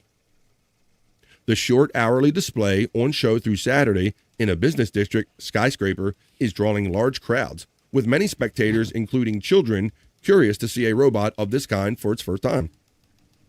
It gave me the chills, one person said, a 34-year-old student and food service worker. Imagining it actually attacking like that, it could be very terrifying to face. On the brighter side, robots and AI could one day help ease staff shortages, including the catering section, she said. Anatole Ward, a Tokyo resident, in his 50s, said the robot reminded him of a guard dog. In some sense, it was scary, but it was also fascinating, like what the robot was capable of. Toto said that, of course, he was afraid of military uses for such robots, but noted that it's not just a future concern. Robots and drones are killing soldiers in Ukraine or Palestine, he says. We feel it's a distant place, but as an artist, we have to imagine it right in front of us. So what would you do? There you go. So it's kind of like a slow acceptance, and it's kind of like, because it's in a different form, are we going to treat it like I said, he was accused of being a dog abuser, a robot abuser, Bobby now. Nick. It's a robot, goddammit. It's not an actual dog. Am I so I use my Keurig every day, Bobby Nick. I use the shit out of it, but because it doesn't have legs and act like a dog, am I a Keurig abuser? Right, exactly. So you see where we're getting in here now. Where we got this another line where it's something with a dog. We recognize it as a dog, but it's not really a dog. But some people are going to apply the emotions of a dog to it and call you an abuser. Unbelievable. Oh my checks in. It's just the start, Duke, says Terry Nee. We're here, we're queer, we don't want any more robots. There you go. And that's where Terry Nee, he says, it's just the start there, Mr. Duke person. The lovely Mai checks in and says, hello, there she is. Hello, Mai. Well, if Andrew was here, I would let him say hello to you, but he is currently not checked in yet. But we will acknowledge you, Mai. Hello, happy Monday. Oh, my. Oh, my. Oh, my. She says hello to myself. Bobby Nick, good to see you. It's great to see you on a Monday, too. As we're just doing the not-so-serious news. Good to see you. Deep butt cheeks to you, Mai. Fuck yeah. FJM says, anyone, come save me from my humble Rumble room. Me so lonely. Oh, so lonely. What the fuck? Come on over there, Rumble. Hell, I'm going to have to go over there just so he ain't lonely. Let me go check. It's just FJM all by himself. Hey, Bill. Hey, at FJM checking in. Oh, FJ, come on. Oh, no, it's a Jim Fanning over here. Hey, Jim. There we go, buddy. Come on. Here we go. Hang on. I'm boomering over here at J.I. There he is. Say hello to him over here. Come over to Rumble with us, y'all. I got you, Jim. FYI, that means for your information, robot dogs will not lick your peanut butter off of your balls. That sounds like someone that's tried it. I don't know. I don't want to know why you even know that. I don't want to know. I don't want to know why you do that. But that is good information for somebody that I do know. I will say if I can. I was raised by a gay man. Okay. Yeah. There you go. Well, what else? I know I have a lot of gay tendencies. But don't use the robot name. Will not lick the peanut butter off your balls. There's FJM. It's good. Good afternoon. The lovely Mai says, and we're going to get on with our next story in the other news, in the not so serious news. Now, Bobby Nick, this next story is about a gentleman who wants to lock himself away for a year. You ever had a notion just to want to get away from it all? Want to get away? Yeah. I mean, I kind of. I think we've all. I think on some level, maybe we can all empathize with this. If we've been around stressful situations or family or just something, you're like, I just need to get away. But let's look into this a little more deeply. What this gentleman thinks he's going to get out of this. This man says he's going to lock himself in a room for a year to become healthier, Bobby Nick. A 49-year-old man. Yeah. A bubble boy, if you will. Yeah, I don't know if that's going to make him healthier. Hey, Bobby Nick's like, I live here all by myself anyway. So let's see. A 49-year-old man plans to remain confined in his bedroom for 1 year, avoiding all contact with the outside world in order to change his lifestyle for the better. So when I saw this, Bob, I'm like, I gotta read this. Because I think, what you got to go to the bathroom, how you going to eat, how you going to survive, all that stuff, right? And to me, I'm like, is he just trying to not get, sick? Like, what is really at the core of this? Like, because, people bring disease in from the outside world. Like, is he being paranoid? On February... what's his deal? Here we go. On February 10th, Skip Boyce, a former construction business owner from Utah, said goodbye to his wife and daughter. It's probably January 10th. It's not even February 10th. Yeah, that's a typo because otherwise it says January, I believe. Let's see. Let's read into it unless I got it. It says, he walked into his bedroom, locked the door, and began a year of isolation project. He plans to remain there for a total of 365 days and live stream the entire experience on YouTube. The rules are simple. I do not leave the room, and the live stream remains active 24/7, Boyce said. I don't bring in... So it's a gimmick. It's a gimmick. You think so, Bob? Okay, I'm interested in your opinion. Why do you say that right away? Why do you think it's a gimmick? Well, he wants to do a live stream about it. Yeah, okay. Well, let's see, because there's a little more into this, Bob, and so you might get a little more into his mindset of actually why he's doing any of this. Okay, well, yeah, let's hear the rest then. It says he leave the room. He live streams it 24/7, Boyce said. I don't bring in outside entertainment or unplanned interaction. Everything happens is visible to the viewer. I live, sleep, work out, read, write, and spend my time entirely within a single room. So here's the setup of it, Bob. Let me play this. Hang on. My name is Skip. Can you hear that? I'm 49 years old, and I'm starting something today that scares me a little. On January 10th, I'm putting myself into this room for an entire year, 365 days. I won't leave. I'm going to live stream 24/7. I'm doing this because I'm tired of being the version of myself that avoids hard things. I want to get control back. One goal is simple. By the end of the year, I want to do one perfect pull-up. One perfect pull-up, Bob. What? Oh, wait a minute.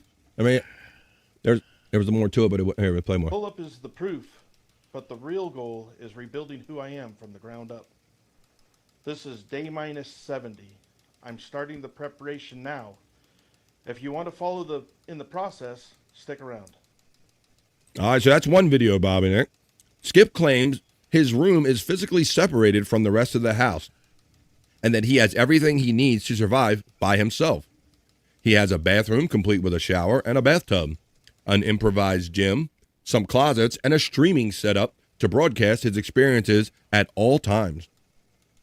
Live streaming it removes the ability to quietly quit or rewrite the story later.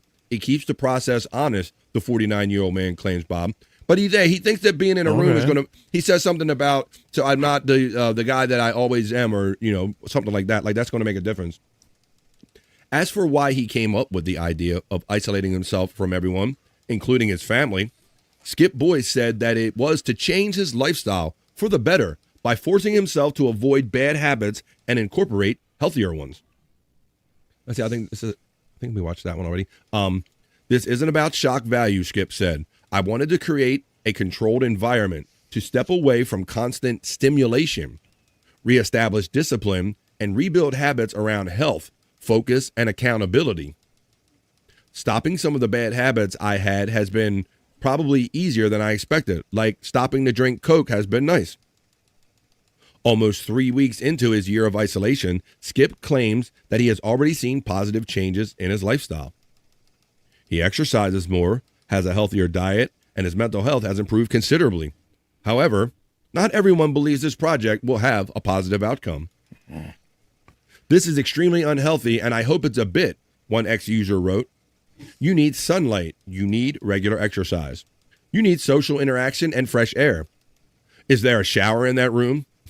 This is not healthy or productive, and it's going to make your physical and mental health plummet significantly. Do not do this. Let's see if this is a check-in here.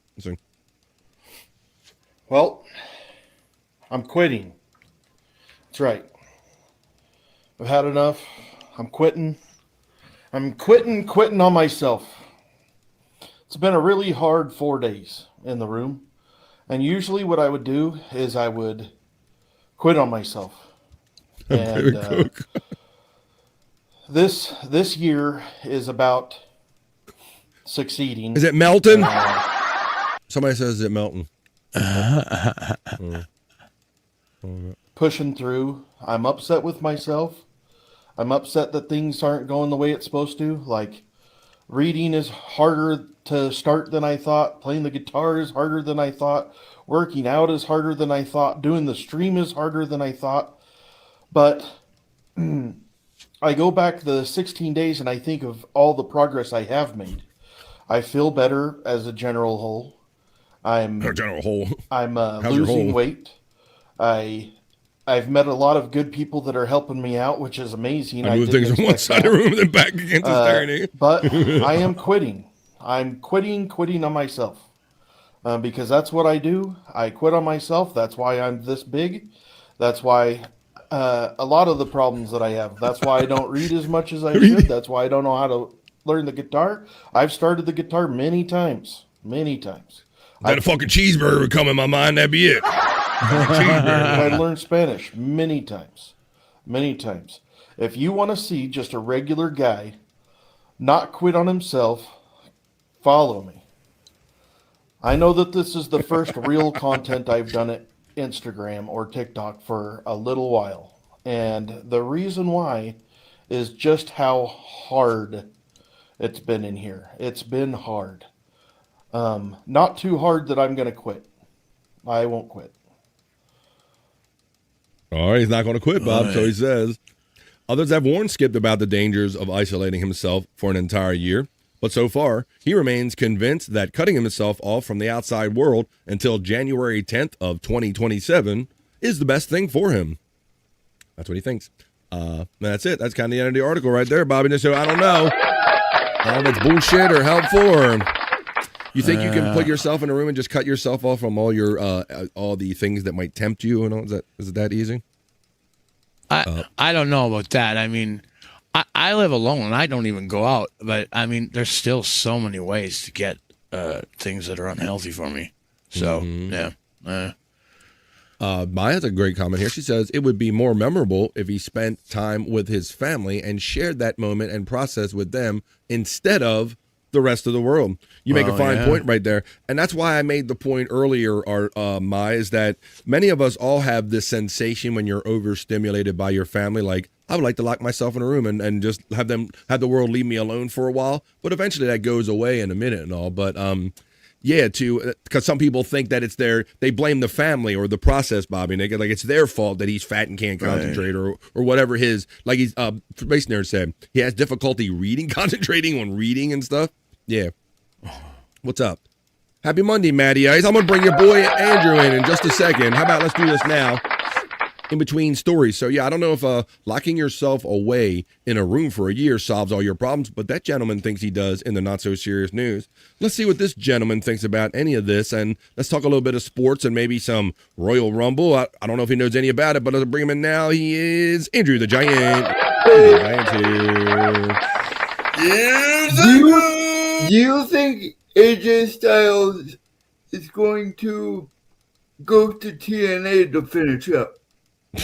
Probably. I mean, that's where he's always went, you know? I mean, that's where he made the majority of his career. I mean, hasn't he been over there almost more than he's been in WWE, Andrew? That's where I found him. Exactly, yeah. Same with me, Bobby, Nick. Same with me. He was a guy that just kind of lit it up over there in TNA enough that he caught the attention of the WWE. Andrew steps into the vibe. How you doing, buddy? Good. Did you watch any of the hockey game? They had the Stadium Classic coming from down in your state last night. They played in Tampa last night, Andrew, and it was 43 degrees in Tampa last night. Yes, at face-off time. That should not be that cold in any part of Florida. My goodness. What's going on today, Andrew? There's the rainbow emojis coming in there from Peacunt. All your friends are coming in. Rainbow emojis. Look at mine. Look at this. She's throwing only Andrews and only Juicy Man Meat emojis.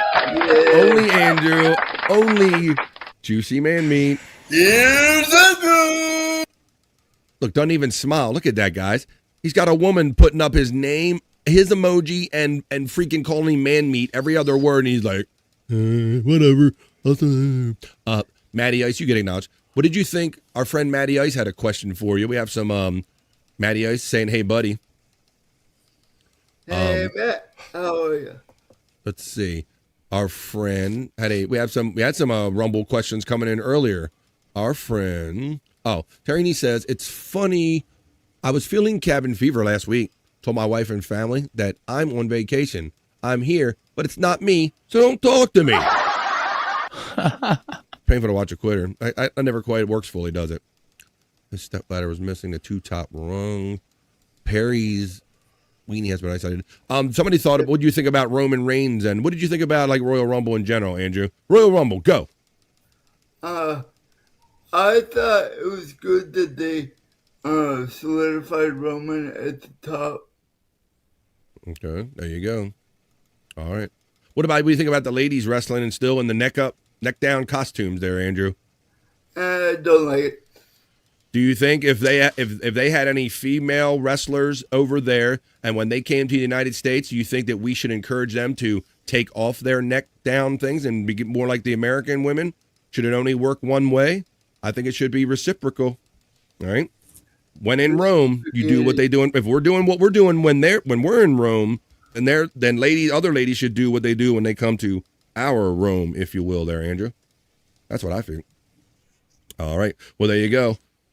Well, we always know that's kind of this is WWE doing their thing. All right. Well, Andrew stepped into the vibe for the not so serious news. Well, it's funny, Andrew. Let's get a little excited for the Super Bowl, buddy. The Seattle Seahawks and the New England Patriots playing with, we got the quarterbacks, Andrew. What do you got? You have Sam Darnold.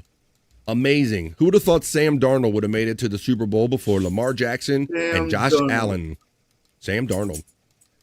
Against Drake May. What's his second-year quarterback? I thought you'd be excited about that because you said the New England Patriots is the team that your grandfather kind of brought you up on, Andrew. Yes. All right. 7-year itch probably. Let's go Seahawks, says Matty Ice checking in. He's ready. All right, well. Bobby Nick, I'm glad I got you here. Any day you can be here, but especially today because I want to talk about Super Bowl halftime show musical performances. Some of the definitive ones of all time. Now, before you even start this list, even give me a list, I say Prince, I say Michael Jackson off the top of my head, just come to the top of my head, and then there was one more, the top of my head got a little thin right there, Bob. Any come to mind when you think about, before we get into the article, about Super Bowl halftime performances? Well, I suppose the biggest one that caused a lot of controversy was Janet Jackson and Janet. Yeah, we didn't even talk know, about that. Yeah, I mean, I remember that, and that kind of changed the landscape of things. That was when, after that, Howard Stern was getting all kinds of fines and shit like that because the government decided to really crack down on television and radio. You knew, right? But I'll have you naked by the end of this song, and then pulled her pasty off or whatever. You knew. I don't know. I can't imagine that. I don't know. The Janet, did she really need the juice that much at the time that she was like, yeah, we're going to expose my breast? I tend to think it was more of a mistake. I tend to think that Janet was a little classier than that and a little more capable than that to go for that. To go for some kind of parlor trick there, Bobby Nick. But man, they had sent it here. You knew.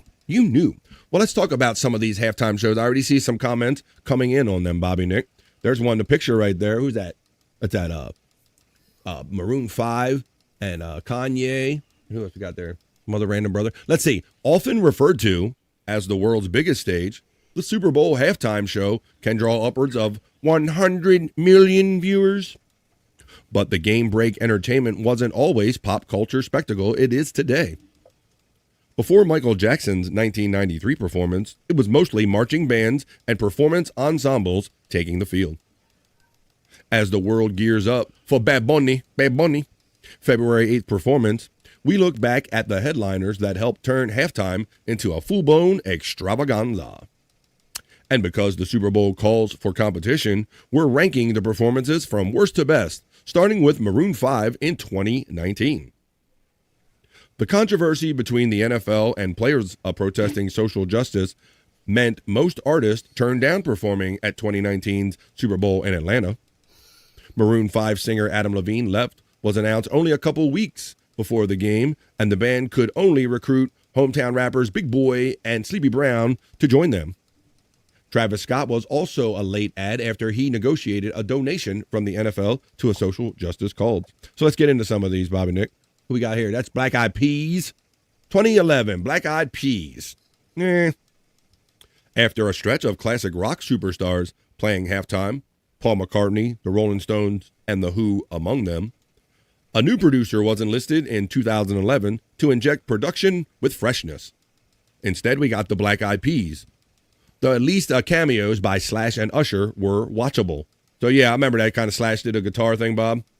So not one of the most memorable ones, right? No. I'm going to say, hopefully they're going to get better. Let's see. Clint Black, Tanya Tucker, Travis Tritt, and the Judge. What? I reckon I don't remember this one, Bobby. I don't either. No. It was one of the first halftime performances to offer a conglomerate of artists from grouping was billed as Rockin' Country Sunday. I'm losing weight. Too much weight. What do you weigh, Andrew? I didn't think he was talking to us. I was just saying. 158 the last time I weighed, but with this gastro problem, I've had a problem feeling the food in my stomach. I think you're fine, buddy. You're set.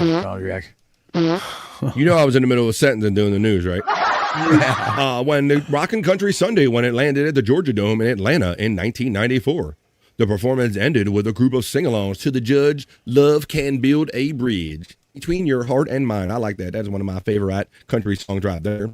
What do we got right here? Oh, we got James Brown, the Blues Brothers, ZZ Top and James Brown in 1997. So you got James Brown. I don't think we have time necessarily to go through all of them necessarily. On paper, putting the Blues Brothers, James Brown, and ZZ Top on the same stage held intriguing possibilities. Instead, the 1997 Blues Brothers Bash in New Orleans was a mismatch of desperate styles that seemed born out of a marketing meeting. It's like you had Patti LaBelle, Tony Bennett. Look at this, Arturo Sandoval and the Miami Sound Machine. So look at what we've gone, and now we're at Bad Bunny, okay? We started here, and we got Bad Bunny. Yeah. That's how they say it, Bob Nick. It's Bad Bunny. Let's go up here. So it moved up there. This is the one you were talking about. Janet Jackson, Justin Timberlake, Kid Rock, Nelly, P. Diddy, Jessica Simpson. That's 2004, Bobby Nick. My God. Right. 22 years ago. Oh, Nipplegate. You will never be forgotten. After Justin Timberlake accidentally exposed a glimpse of Janet Jackson's breast to the world in Houston in 2004. Who could remember that Nelly, Kid Rock, Jessica Simpson, and P. Diddy were also part of that spectacle? Neither will most recall the spectacular game when the New England Patriots defeated the Carolina Panthers with the last-second field goal because of Tittygate, Bobby Nick. Nobody remembers any of that stuff. Nipplegate. Sorry, Nipplegate. There we go. Tittygate. Can't believe everyone. People will always bitch and moan. That's what Americans do. That is what we do. We're pretty good at that, too. Okay. Pulled pork. We're talking about dinner. Talking about fun. So Fago at the stadium. He's trying to get ICP to do the halftime show. Look at this. In 2000, we had Phil Collins, Christina Aguilera, Enrique Iglesias, and Tony Braxton in year 2000 in Atlanta. And then let's go from here. So this is good to show the history, Bob, of what we had and kind of where we've ended up. And it's unfortunate. I'm going to sound like an older dude, but it sounds like, all of our superstars are dying, and all that stuff. It's like some of these people aren't even around no more. Smokey Robinson, The Temptations, Martha Reeves, Boyz II Men, and Queen Latifah in 1998. Miami Sound Machine, Gloria Estefan, Stevie Wonder, and Big Bad Voodoo Daddy in 1999, Bobby Nick. I'm Not always remembering all of these. No. Let's see. Got Shania Twain, No Doubt, and Sting in 2003. We got The Weeknd. They jumped from 2003 to 2021 with The Weeknd. Let's see. He's okay. Justin Timberlake came back after Nipplegate right here in 2018, Bobby Nick. He managed to come. I don't think Janet's been back, but Justin Timberlake has been back. Now, who did what? I don't think Janet's been back anywhere since that whole incident. No, I think she kind of just disappeared. Accidentally removed a Velcro panel from her costume to reveal a perfectly covered nipple, a piece of jewelry, says Popke. You knew. He thinks they knew. All right. So Timberlake did get to come back, and I remember that being a thing, Bobby Nick, where they're saying, "Oh, ain't that something?" Janet, he exposes her titty, but she's the one. She ain't been back yet. But there you go. Yeah. Red Hot Chili Peppers. I saw Justin Bieber's performance last night. He came out with a guitar and shorts. I thought it was Flea for a minute, but it was actually Justin Timberlake. Really? Janet married a billionaire. Yeah, after she was married to she was married to a couple different guys. She was also married to who's that guy from Atlanta? That producer and guy, Jermaine Dupri. Oh yeah. Right. She was married to that bug-eyed sumbitch, Jermaine Dupri. He was married to him for a minute, and she was married to one of the who was there from that Shalimar? Wasn't she meant somebody from Shalimar or one of those bands or something? Let's see. You don't just go to pulled pork, slow cooked barbecue. What the fuck are you nuts? All right. That's Bruno Mars and Red Hot Chili Peppers. I saw somebody mention in the chat as one of their memorable ones. 2014 that happened. Coldplay with guest appearances from Beyonce, Bruno Mars, and Mark Ronson in 2016. So this is where you're getting what? Cool. Okay, what? I don't know. Aerosmith, NSYNC, Britney Spears, and Mary J. Blige in 2001. Wow. I think I remember that. I remember that one, yeah. Rihanna in 2023. That was a bigger one. So that was just recent. 3 years ago. 2010 had The Who. They don't have no ranking numbers in this. I guess the bottom ones are, as we get lower, they're the better ones. Maybe. Usher with guest appearances from Alicia Keys, Jermaine Dupri, we were just talking about, right? H.E.R., she's pretty good. Lil Jon, Ludacris, and Will.I.am. That was just 2 years ago. And then 2012, you had Madonna with Nicki Minaj. So they've had many of them. Kendrick Lamar, Samuel Jackson, SZA, Serena Williams, DJ Mustard. What's this? Dr. Dre, Snoop Dogg, Eminem, Mary J. Blige, Kendrick Lamar, 50 Cent. That was a big hip hop one. That was in 22. Yeah. What's this one? Tom Petty in 2008, Bobby Nick. Tom Petty. Yeah, that was a good one. Katy Perry in 2015 with Lenny Kravitz and Missy Elliott. Yeah, the reunion of Destiny's Child right there. Right, With the OG girls with Michelle Williams in there and all that stuff. That's the OG one. 2013. Diana Ross in 96, Bobby. Look at that. Wow. Helicopter. Didn't Lady Gaga do one and like come in from the top of the stadium or something recently? I thought something like that, I think. Thought you did. Yeah, you remember the same thing, right? Yeah. Bruce Springsteen. Of course, they got him in there in 2009. Michael Jackson, 1993. As saving the Super Bowl halftime show from the cringe list. Absolutely. The Rolling Stones. But to me, Prince doing Purple Rain in the Rain, Bobby Nick. Do you remember that one? That was pretty awesome. Yeah. Who we got here? Shakira, J-Lo, and Baboni. This is where the Baboni started coming in 2020. Baboni. There's Lady Gaga, 2017, buddy. I know, we remember the same thing. Bono and U2 in 2002. There it is, 2007. Prince roared through Let's Go Crazy, Baby, I'm a Star, and he played Purple Rain, and it started raining. Yeah, there you that's go. crazy. We should run a little bit there. That's some of the best ones, Bobby Nick. Yeah.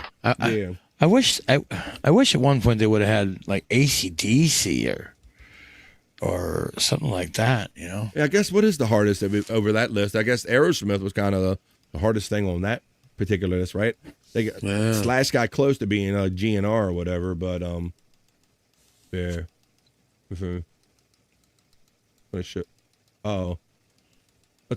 Let's watch a little bit of. So this Says it's my show. We're going to watch one of my favorites, Bobby Nick. This is my favorite of all time, Prince, man, because Prince was one of my favorite artists of all time. I mean, singer and just an underrated guitar player as far as all of the rock legends and stuff. Let's watch a little bit of just 41 halftime show. BF. NFL's going to see you, BF. 2007, Prince.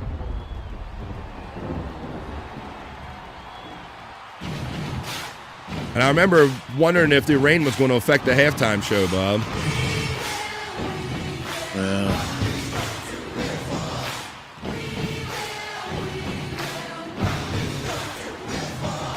No. And this is when he was calling himself the symbol, I guess. Right. Because the stage is the symbol.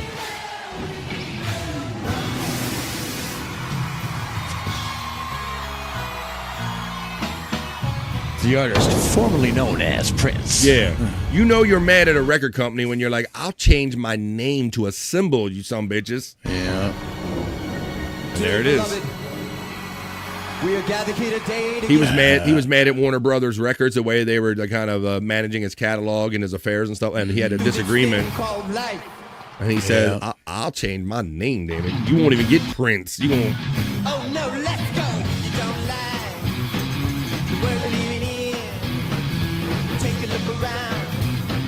At least you got friends. Oh, bum rush. Come on, lady. Yeah, Prince didn't give a shit. Look at the rain, Prince. Trusted on the bluff. Yep. Was all I heard.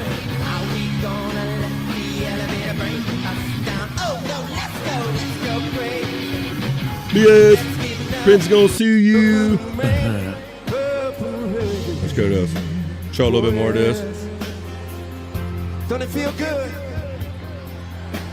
Yeah, Fly the Vibe. Not so serious news. Can I play this guitar? Favorite Super Bowl performances of all time. I thought that was a pretty cool effect, Bobby Nick. Wow. Pretty simple, right? The Colts and the Bears.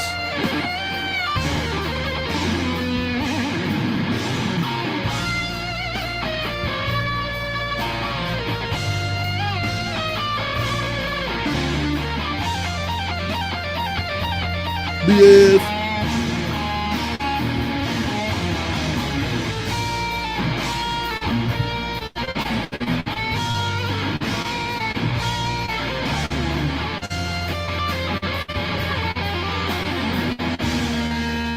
Y'all wanna sing tonight? Hit the chorus, everybody. Then we're going to get on our next story. Sing it. Come on.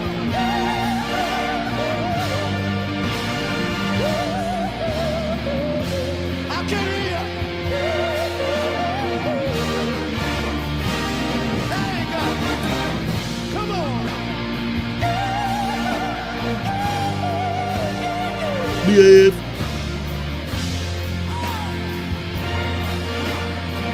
Everybody, let me hear you.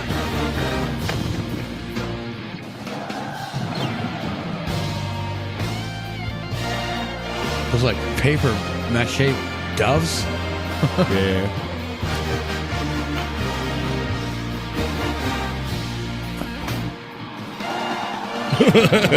Terry Nee said you made me sing like this in DC. Oh no.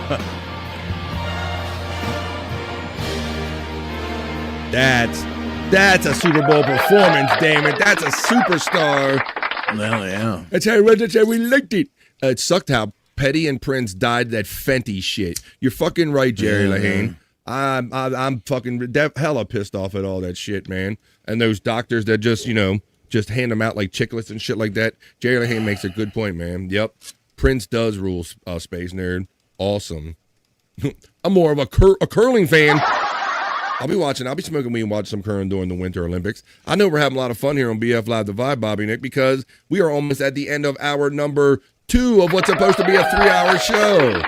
Oh. We're having fun. We had Frankie McDonald stop in. We got Andrew backstage kind of doing his show and all that stuff. I watch ping pong, says Terry Nee. Well, why don't we do this? This was one.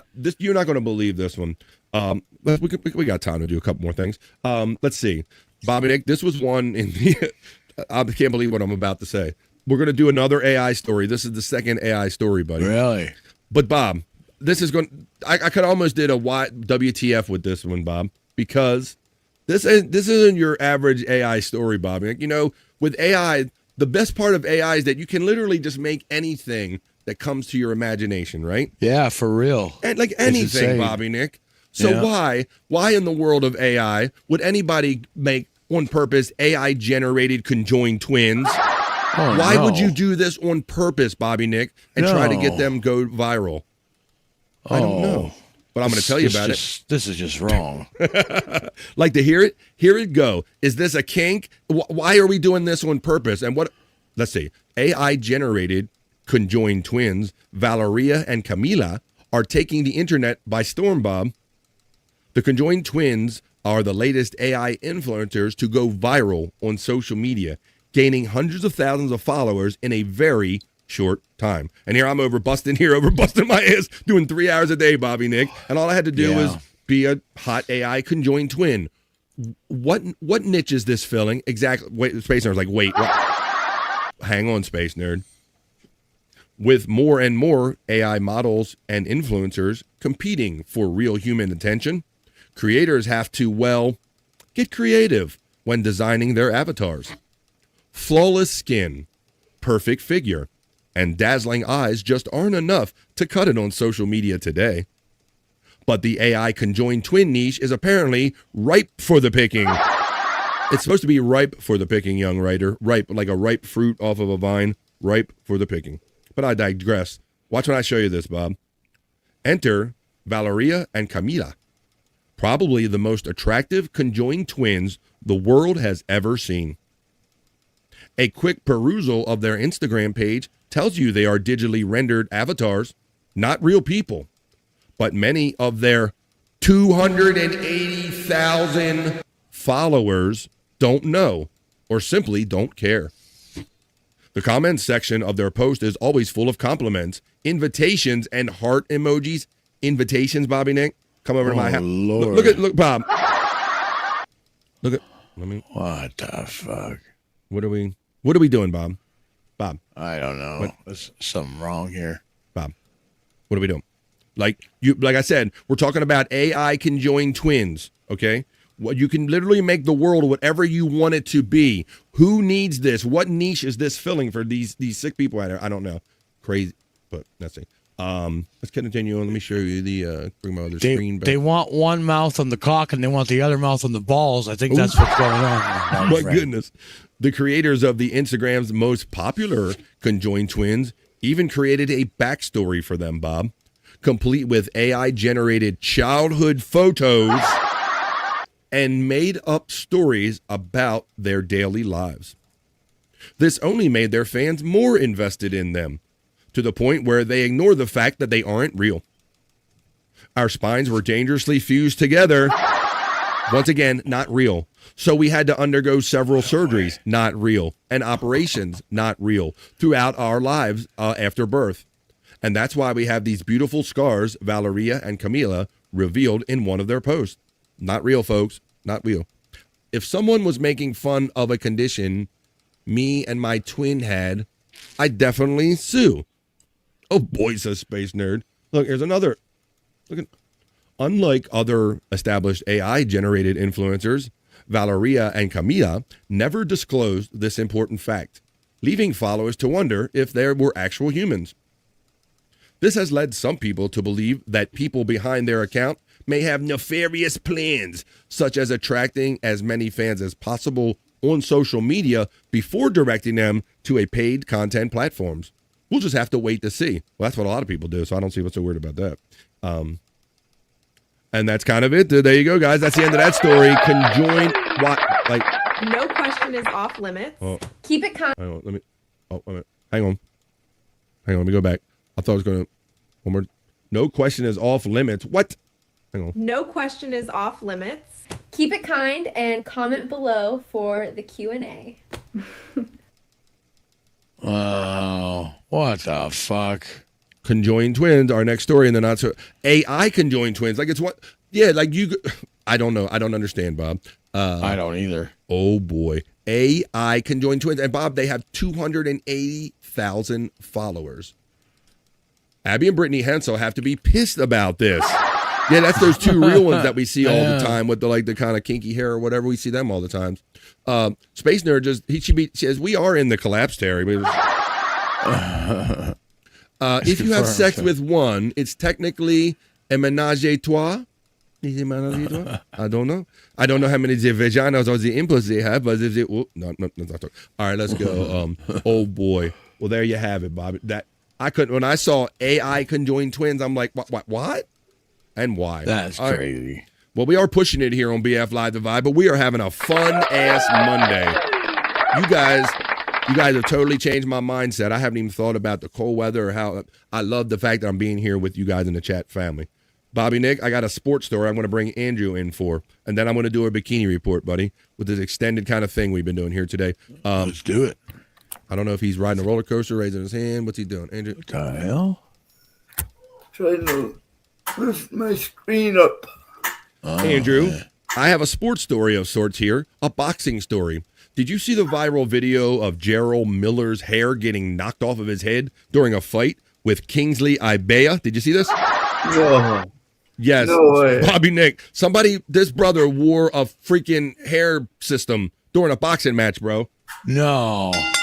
Yes. I don't know why you would do this, because you're going to be out there sweating and getting it punched off your skull. This is our last story in the Not So Serious News, and then we're going to do a bikini report. But yes, Bobby Nick. Bikini report. The Ring 6 card leading up to the premier fight between Shakur Stevenson and Teofimo Lopez Jr. has been entertaining thus far, and not necessarily just because of the boxing. The heavyweight bout between Jarrell Miller and Kingsley Ibea featured one of the most bizarre and hilarious things you have ever seen in boxing. Maybe even something that you haven't seen before. There it is, Bobby Nick, right there. He got his hairpiece punched off his skull. Wrestling is all about humiliation. In the second round, Miller took a hard punch from Ibea that quite literally knocked the wig off of his head. What was apparently a toupee came unglued and loose, Bob, detaching from his head. I'm going to show you the live video. Let me read up on this. Oh, my God. Show you some video. Look, here's another shot of it. Look. Look right here. That's when it's on his head. It says Miller smiled at the hit that took off his hair, and he fully removed and tossed the piece into the crowd at Madison Square Garden. After the round was everything. Holy shit. There you go. Miller ultimately won by split decision to improve to 27-1-2, including 22 knockouts. Ibea fell to 16-4-1 with 14 knockouts. Miller was all smiles and high energy following the fight. He joked that Ibea slapped that shit off me. As for the toupee, it was passed around the crowd before being safely recovered and tended to by the president of the World Boxing Council and the British professional boxer Fabio Wardley. So they retrieved it for him, Bob. Wow. All right, we're going to watch all of these videos. We're going to watch it get knocked off his head. My God, we're going to watch it going back. This. It's Rock'em Sock'em Robots Tour. Here we go, Bobby Nick, on the vibe. You ever seen somebody get the wig punched off their skull? Oh my goodness gracious. There's a toupee. And he just took it out and threw it in the crowd. Oh my God. That should be the headline for the boxing fight, Bobby Nick. It's time for somebody. Look how good it is on there right now. Yes, yes. Bobby Fran. Yes. Yep. Yes. Yeah. It's time for somebody to pay. Ready? Here we go. Toupee. Hey, Andrew got it. Oh my God. Knocked the wig off his head. There's a toupee. And he just took it off and threw it in the crowd. All right, that's one video, Bobby. Now let me get to the other one. Knock that goddamn head right off your head, motherfucker. All right, here's another one. Ring Magazine. Kingsley Ibea just punched Jarrell Miller's hair off his head. Here's this. I got to change. It's just a screen. That's a screen. Some screenshots, Bob. Look. Oh my God. He kind of looks like Fat Fitty sent from the side. He kind of looks like Fat Fitty from the side. Oh, Go, shorty. It's your toupee day. All right, now let's see if we can actually see the video of when they actually wrangled it back from the crowd. I want to see that one. I want to see what it looks. I want to see what it looks like when guys are trying to get the president of the WBC and all them, the World Boxing Council, that the people that are putting on the match have to recover your toupee because you threw it into the crowd. Let me see. Here we go. Great. Look at this. There it is. You got it on the table, Bob. There it is. It's got its own seat. It got its own seat next to the ring. It got a ringside seat. Look, watch. It's got its own chair. His toupee sat in the crowd and watched him get his ass kicked, Bobby Nick. Holy cow. I had to bring that. I had to. This time, yeah. It's time for somebody to pay. To say. Terry Nee checks in with a very generous $2 super chat. And let me go over here to my email real quick. And I like to play this while I'm getting some stuff. And I say, hi, folks. Hi, folks. Your view to me is important to me here on BF Live The Vibe. I'm currently downloading a video that Terry Nee sends me. Ooh, he likes to send me topical, up-to-date stuff. I slide it over here into my live folder, and I pray it'll play in my systems. Thank you, Terry Nee, for the $2. And let's see what we're going to share right here. Video file. Here we go. This is Raw 2. This is from Terry Nee, Andrew. Look at this. Oh. Thank you for celebrating with us. Thank you for celebrating with us. He's the content master, like Scott is the prop master. Oh, no. Well, wait a minute. Bobby Nick, I was asking who they were making this AI conjoined stuff for, and I guess we figured out the audience. It's Terry Nee for $2. Thank you.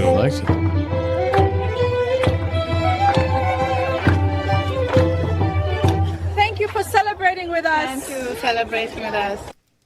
Everyone's got a hair system until they get punched in the mouth. That's right. Everybody's got a plan until they get it punched in the mouth. Give me Bezos. Thank you, Terry Nee, for that actual conjoined video right there. So I think we knew who those AI people were appealing to. What's with all the brouhaha? Only the brouhaha that you bring, Reverend Wild Bill.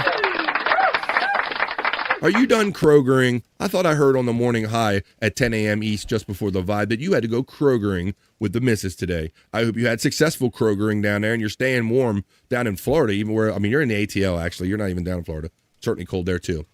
They say 2 heads are better than 1. Hey-oh. 3 boobs are better than 2 heads. How about 2 heads to moan, said our friend Terry Nee. Oh, Jesus. Also, 2 heads to complain. You're not doing it right, Terry Nee. Well, there you go. Well, how about that? 2 heads, 2 pay. We got it all going on here. Twice the fun on the Vibe. And we're going to end this BF Live. Fun. Yeah, on exactly. the Vibe. On the Vibe. Just wait until people use AI to pretend they have Down syndrome. Widow, you're being facetious because you already see they got those hot chicks that do that, Bobby Nick. Yeah, for real. 100%. They put the Down already. syndrome filter on hot chicks. Yeah. Absolutely. All right. Well, why don't we finish up? We're having so much fun. We're in hour number 3 already. We should have been done the news so long ago, but we're having so much fun talking about things and getting visits from Frankie McDonald and talking about AI conjoined twins and so much other great stuff. I have one more thing for the not so serious news. Let's end it the way we do all of them. A bikini report. This one is about Andrew. It's a sports thing, buddy. And I don't know if you were here when Frankie was here, but I think I'm going to go to a hockey game with my nephew tonight. I'm going to go. What? What you going to go see? Capitals, the Islanders, New York Islanders are going to play the Capitals, Washington Capitals here. Andrew, I'm going to have to get on the train and go like 45 minutes away. But the Bikini Report is going to tell you that I'm not the only one that's going out there wanting to see hockey games, Andrew. To wrap up this not-so-serious newscast, the Sexy Bikini Report is going to tell you how heated rivalry is driving up NHL ticket sales to end the not-so-serious news. Go ahead, Bikini Report. Tell us about NHL ticket sales heating up. Though it's played on ice, hockey has gotten hot. According to SeatGeek, demand for NHL tickets have risen more than 20% in recent weeks, and they're chalking it up to the popularity of Heated Rivalry. In case you've been living under a rock, Heated Rivalry is a Canadian TV series about 2 professional hockey players, one Canadian, one Russian, whose battles on the ice hide their forbidden romance off the ice. Gay? And not only has its popularity led to more NHL ticket sales, the average price of a ticket between when Heated Rivalry premiered and when its penultimate episode aired increased about $15. As for why SeatGeek feels confident this is a Heated Rivalry effect, there's also the fact that single ticket purchases had their highest share of the total ever. They accounted for 9.2% of all NHL sales in December, up over 13% year over year. As in, these are likely new fans wanting to see what they're missing. Here's hoping they're not let down by the lack of steamy inter-team sex. So, has Heated Rivalry increased your interest in hockey? Comment below and follow the Bikini Report for more daily headlines. Why, no, BBQ Report, thank you, because I'm going to CYA tonight. If I hear guys like Terry and E coming up behind me going, oh boy, Heated, I'm like, do something Heated, wanted to reenact Heated Rivalry with me? No. No, not reenact. No, Brokeback Mountain, there you go. Does the Russian kick the Ukrainian kid's ass? I don't know, Widow Killer. I don't watch that. I'm highly heterosexual. And I'm here on BF Live, the Vibe Stream Show 472. Just about 28 shows away from 500 shows. Half 1,000, folks. But before we even talk about that, I got to finish this one, right? This is BF Live, the Vibe 472. I hope you had fun talking so far. Don't think we're done, folks. I'm just wrapping up the news because that's what that was. That was fun news. I think we all had fun. That was the not so serious news. Now let's get on with more of the show.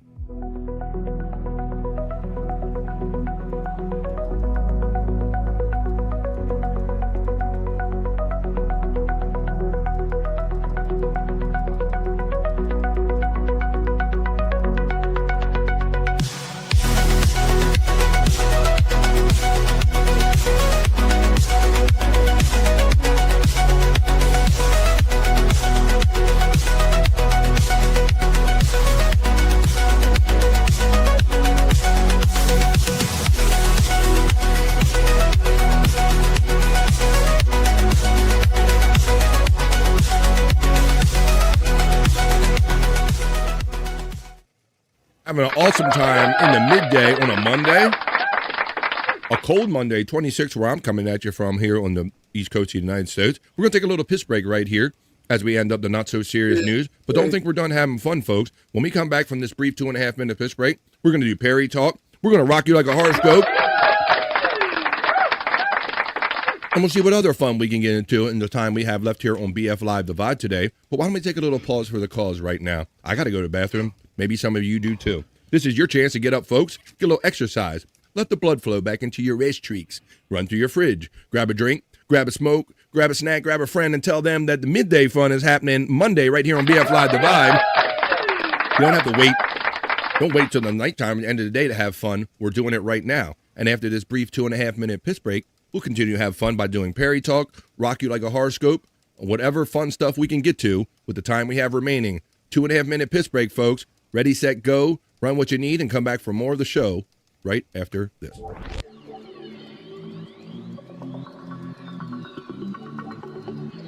I think I need a piss break. I'll do the pee-pee dance. I'll do the pee-pee dance. I'll do the pee-pee dance, pee-pee dance. Yeah. Think I need a piss break.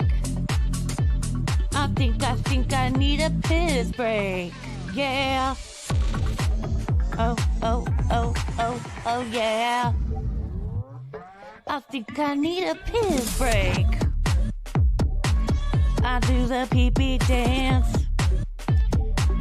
I do the pee-pee dance. Yeah. I think I need a piss break. Oh yeah. I'll do the pee-pee dance. Oh, watch me now. I'll do the pee-pee dance.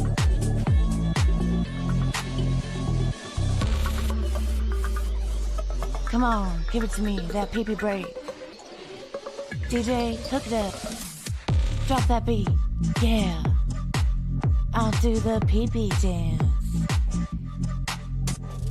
I think I need a piss break.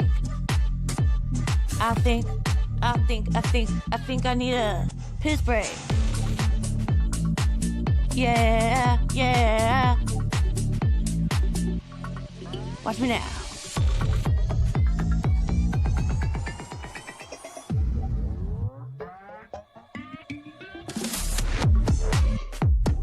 PP breakdown, PP breakdown. Break it down, PP, yeah.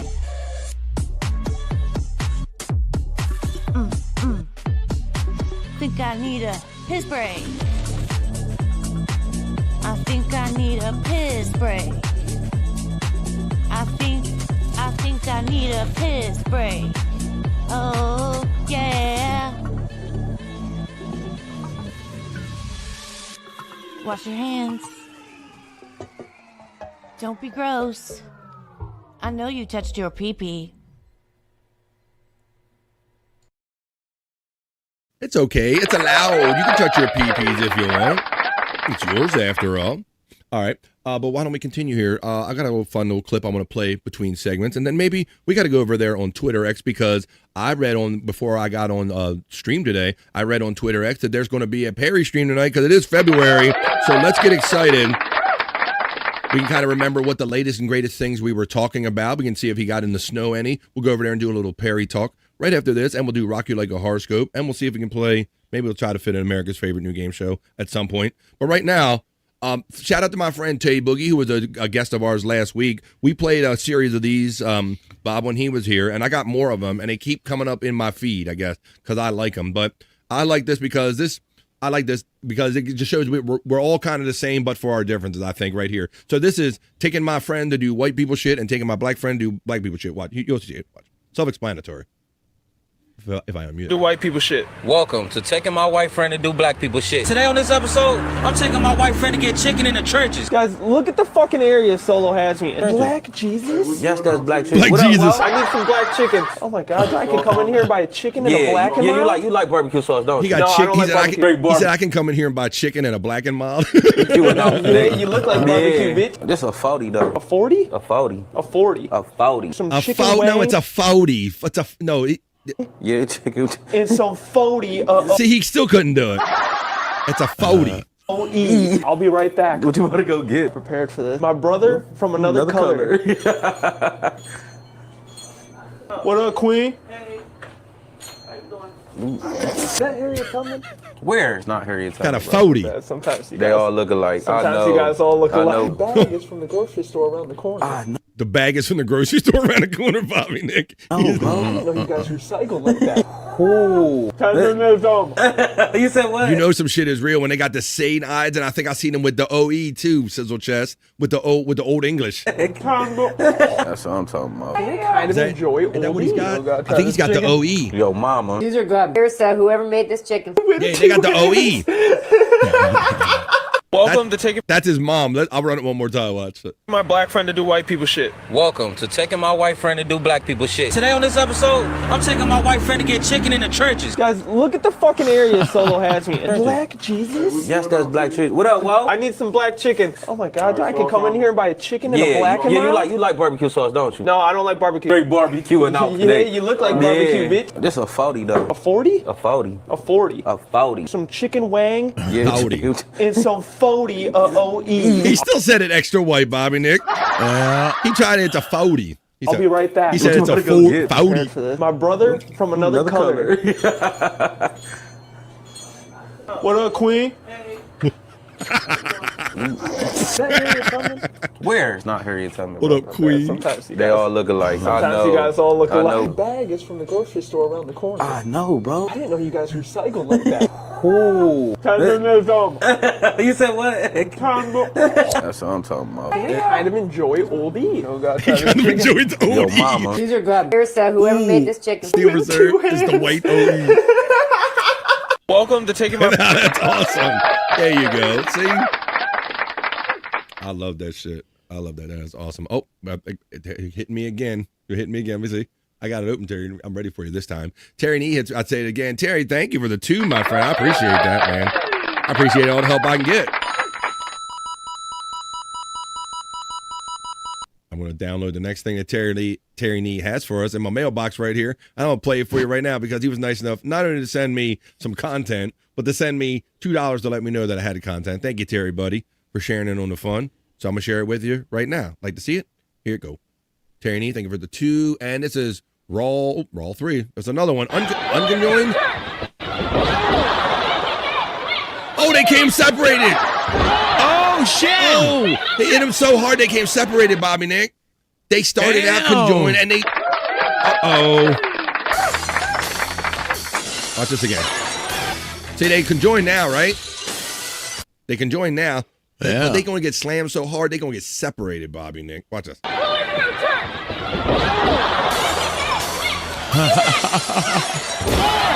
a flabbergasser. That's crazy. It's pandemonium. Good Lord, says Space Nerd. And we were asking who is the conjoined AI. It's Terry Nee. The answer is Terry Nee. That's why they need to start up 3 Mile Island, the reactor back up, Bobby Nick. So Terry Nee right. can have... I ain't going to pin your own unconjoined twin. What you going to do?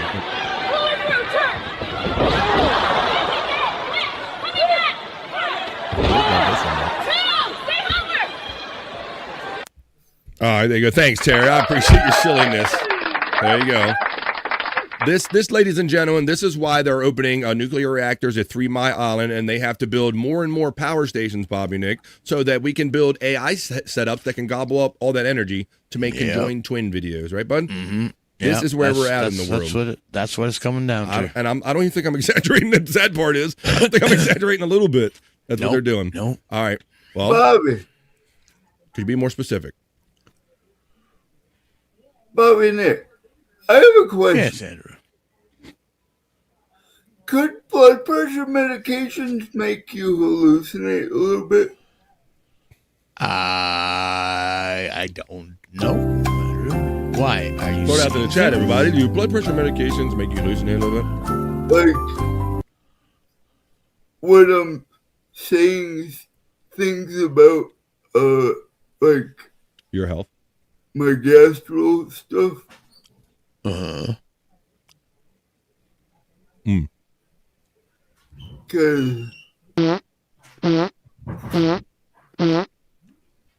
Someone check on Andrew's meds. Do shrooms count as medicine, says our friend, Widow Killer. I break everything, says Terry Nee. Break stuff. Break stuff. There you go. All right, well, why don't we do this, Terry Nee? It is a Monday Perry night. I'm super excited to see this grumpy son of a bitch tonight.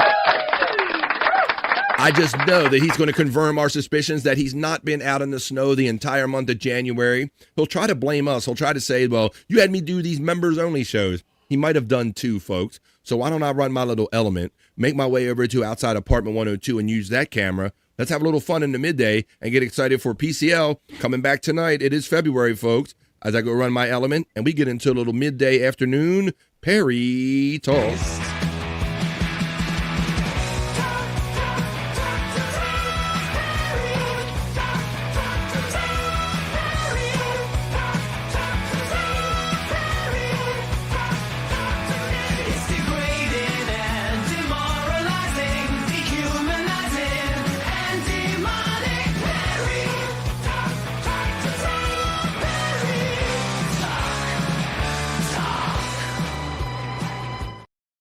Well, let's get into it. It's happening tonight. It goes down at 4 Pacific. That's 5, 6, 7 o'clock for me and all my friends on the East Coast. I'll be in the chat with Sizzle Chest and Widow Killer and 2 Joints and all of our friends. Bono's probably everybody. But let's get into a little midday Perry talk right now. And maybe I'll go in my Perry vault for you. All right. Let's go where we left you off last time. Tom said a couple, like at the end of the year or beginning of the year, that the Wild Western movie is done, finished, whatever that means. But I like this little prank that they pulled on him. Because look how Perry, we're going to start off where we left off last time. This is a little behind the scenes from the movie. I think they told Perry that a lovely lady was going to come lay behind him and caress him. But then this ended up happening.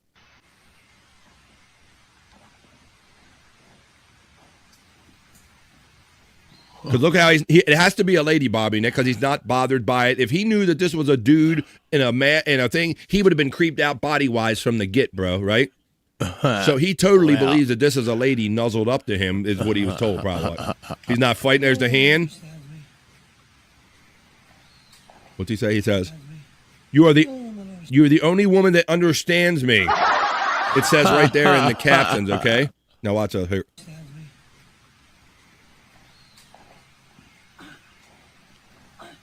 For sure, Peacock. Holy shit. What the is that? God damn! Cut. Good. I like that. One more angle here. There you go. Perry doing his acting. Perry doing his acting here.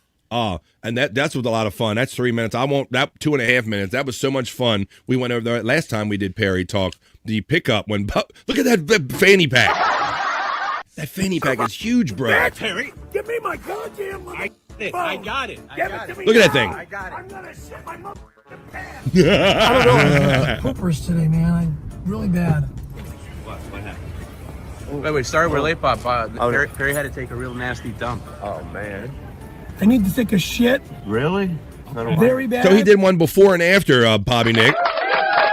Because they were late picking up Bob because he had the shit, and when they got back, they were keeping his phone away from him, trying to stop him from going in the house. Yeah. Perry and the Hendersons, somebody said in the chat right here. Yeah, for real. Perry and the Hendersons. There you go. All right.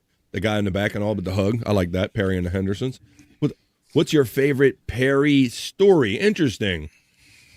Well, let's see. I mean, we're gonna just put 92 aside because that's kind of a general story. I'm saying Haagen-Dazs comes to mind. The picking up the shit calling back to him. I think Bobby Nick. That's one of my favorite stories. When he pooped on the sidewalk. For those of you who don't know, he said he pooped on the sidewalk and he started feeling poop guilt when he walked away from it, and he could hear the poop calling him back on, Perry, come get me. Don't leave me here, Perry.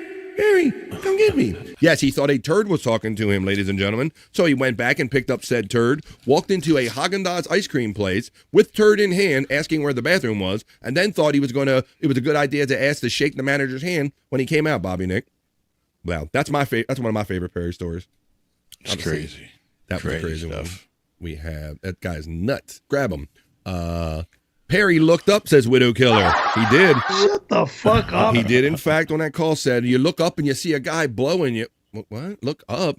No. And he's definitely like that, Bobby Nick, to where he would try to change a story to go, I'm not the gayest person in this story, right? He thinks that being the recipient rather than the blower, rather than the blower, makes him less gay. Shut the fuck up. It's all gay, Perry. Penis, you enjoyed it. It's all gay. Not happy gay, neither. Let's see. Perry crying like a bitch to a hooker is pretty funny. You know that story, Bobby Nick? That's a great Perry story. Perry, in his younger days, went to a prostitute, Bob. And then when he was there, he realized he didn't have enough money to buy gas or get back home or anything. So he had cry. He had to cry like a bitch to the girl and the pimp, dude. And they literally paid him the money back and told him, don't ever fucking come around here. Don't ever come around here again. Yes, Bob. He actually cried to a pimp because he didn't have enough money. That is a shut the fuck up. You did it, bro. You got to own it. You did it. I think Perry is right. Perry looked up. Let's see. Perry's crying like a bit. The hooker's pretty funny. So there you go. All right, well, that's kind of a couple of famous fun stories that we shared out there, but we're going to check in with him tonight. Girls, I'm available, ladies. If you're looking for my hair, it's behind me. Hi-oh. I get it there. It means it's gone. There you go. I think he looks like Jay Thomas back in those. I always get Jay Thomas vibes when I see him like that. All right. Fake Health Matters compilation. We have to watch this, Bobby Nick, because we just got talking about how Lamont, or the big dummy, he just passed away, right? And how Perry, whenever something gets bad and he can't handle life, or there's something, the truth being spoken that he doesn't want to hear, oh, it's the big one. I got to go to the doctor. Elizabeth, let's go. How much hair do you think he lost over the break, BF? The rest of it. But let's check in right now here. This is his Health Matters compilation here, guys. When things get a little too sexy, or he gets turned on, or there's something that Perry don't want to hear anymore, he just starts going back on all of his health problems. And here's a list of them. Again, what the dare you fighting mother? You flaming mother! Sit down. Sit down. Look at this, Bobby Nick. Miss Elizabeth, it's a big one. That was the best one yet. And Bobby, I'm so serious about my health, bro. I would never ever do that. Because if you see me falling on a floor like that, I would like you to call somebody for real. I'm never gonna cry wolf like that. I think it's one of the most dangerous things you can do. 100%. Sit down, you. Because look at this compilation. Who's going to believe him when something does happen based on this? Piece of Oh, there we go. Oh, there it is, the big one. Very dramatic. You're ruining me. You're making me have a heart attack. Miss Elizabeth, it's a Lamont tribute. You big dummy. Boy, oh boy. And scene. Can you please pick up the energy? Yeah, Tom don't buy none of it. I'm fucking tired of this shit. Stop yelling when I ask you to pick up the energy. See the energy instead of Perry. Instead. I'm not going. So you're doing all the dramatics, like rubbing your eyes and laying back, and I know. I'm so sorry, Perry, that I'm trying to put money. You know, it's great to be rich enough now that you can turn down these big offers.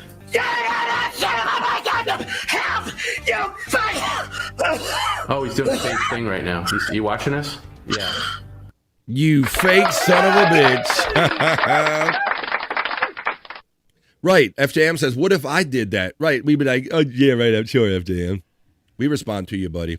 Because you're no Perry. You're no faker. Let's put, this is Perry's Blue Light. BLEW, Bobby Nick.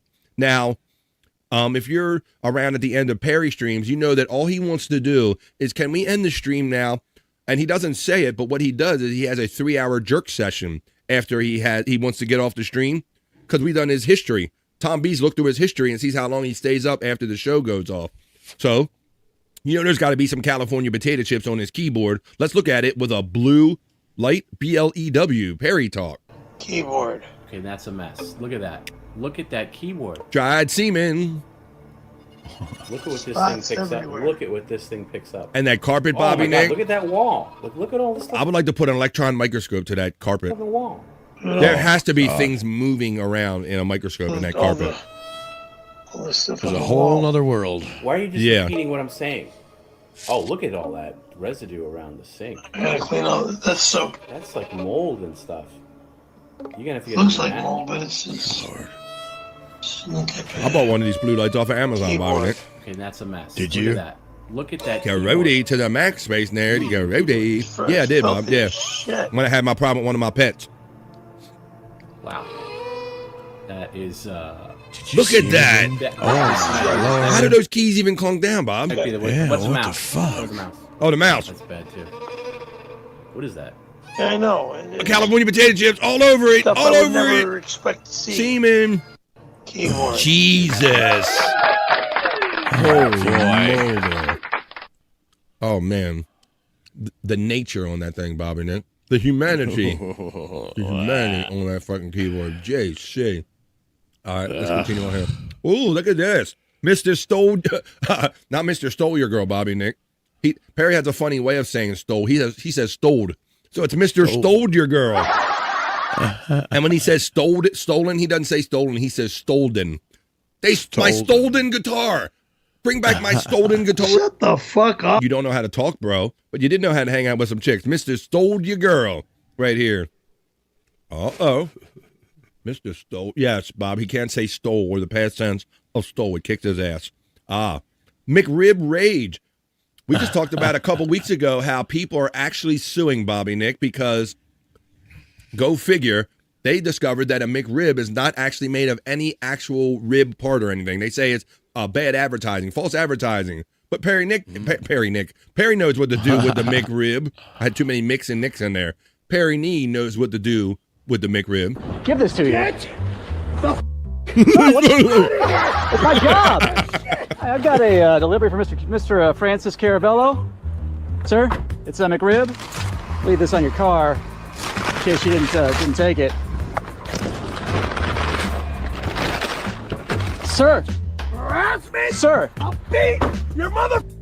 Sir. Really, Space Nerd? You didn't have to do part of a class action lawsuit to realize that she said, I knew immediately it's not real pork ribs. I was told. It said, are you okay, sir? Are you okay, sir? Let me help you out. My instructions said to leave that you fanny the pack tip. probably cushioned his fall. Look at that son of a bitch. Sir, I was told. He looks like a photographer without a camera. To give it to you. Get the fuck out of here! I don't get a tip unless I give it to you. I'd still eat the fuck out give of this him. to you. Sir, what's out of here? It's my job. This was Agent Sebastian's first attempt, but Perry put his card away, so he ran to the McDonald's nearby. Oh shit! The one time he puts it away. Thank you for that background information. Behind you. Sir, can you at least give me give me acceptance of the receipt of the fillet of fish? I was told I can't get money unless I get it. Get out of here! Can you take it from me at least? No! Can I just give it to you? Oh, you blocked it away. Watch behind you, sir. Watch behind you. Thank you. There you go. Ribs are not ribs. Wait a minute. Ribs are not ribs anymore. That sounds like a rib itself, says our friend Mike. I'd still eat the fuck out of a McRib. She don't care what it's made of. That was Agent Sebastian. Yeah, he knows. Yep.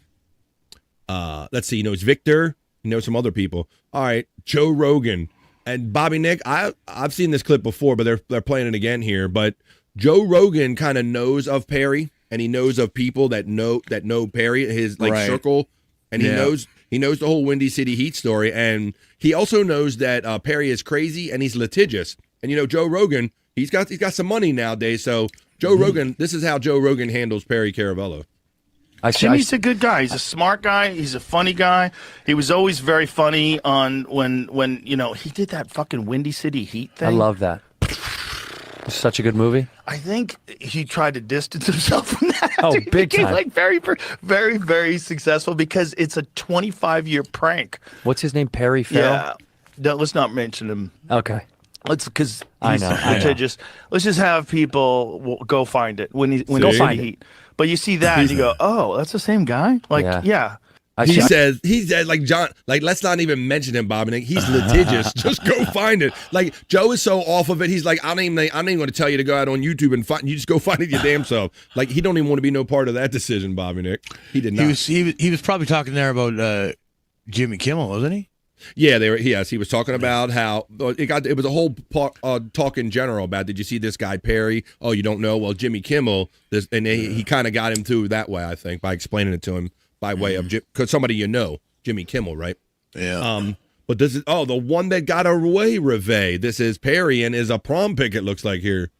Damn. Although, why does he look like he's 25 though? That can't be.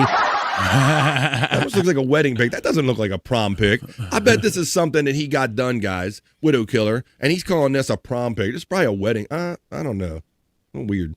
He doesn't look exactly 18 there. He looks 35-year-old 18. But yeah, Bob, it's going to go down tonight for all my friends that are excited about it. 4 Pacific. That's 5, 6, 7 o'clock here on the East Coast of the United States. Widow killer says Perry was 25 and Reve was 16. That looks exactly right, Widow Killer. That looks 100% right. So there you go. Even if you're making a joke or not, that looks 100% right. What is it with these tattoos? What is this shit? The Scaremaster got himself some fresh ink. Oh no! Oh my God! Oh, we're gonna have to tune in tonight to see all of this ink, guys. We thought that the scroll of shame was bad. Scroll of lies. We thought that was bad, but look at this. He's all Post Maloned up. I think he got the ones of discount that they removed off of Pete Davidson. I think he got them. Shut the fuck up. I think he said, just put them on me, guy. Just slice them all, put them on me. All right. It's always a gay old time when PCL returns, so let's watch this clip and see why. In this next clip right here, he's coming on tonight, folks. I'm excited after dinner. I'm going to have a drink and a smoke, and I'll be sitting in the chat, maybe in my living room or whatever, and hanging out with great people in the chat, watching this crazy son of a bitch come back from vacation.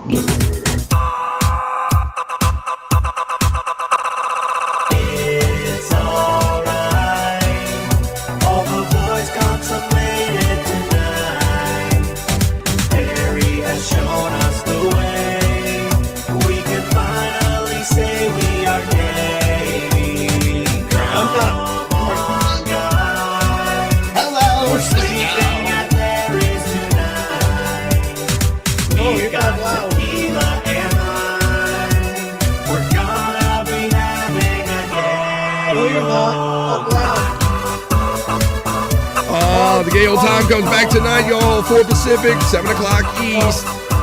It's going to get super gay. Sorry. Absolutely not. Oh, yes, That's it is. the wrong guy. No, we're not. It's Perry Caravello. We know exactly who we're talking about. It's the right guy. They went to the motel after the prom. I think she got out of there before anything happened because he creeped her out. Shut the fuck up. You trying to tap in 16-year-olds, bro? Let's say Perry passed out at Sea Friends on henna night with that other one that says, for their friend Sizzle Chest on henna night. She's only 17. Yes, Space Nerd. All right. Why don't we got some more here. We have, she's only 17. Buckshot checks out and he goes, got to get the kids. Take care. And I love you in a gay way. Ditto. Buckshot Kid. Buckshot.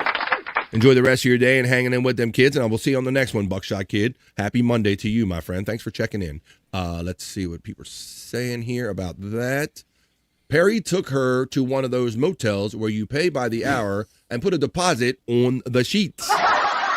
Yeah, we have them around here. They call them fuck huts. Like you can rent them by the hour. Fuck huts, they call them. Let's see. See a Burke shirt from Space Nerd.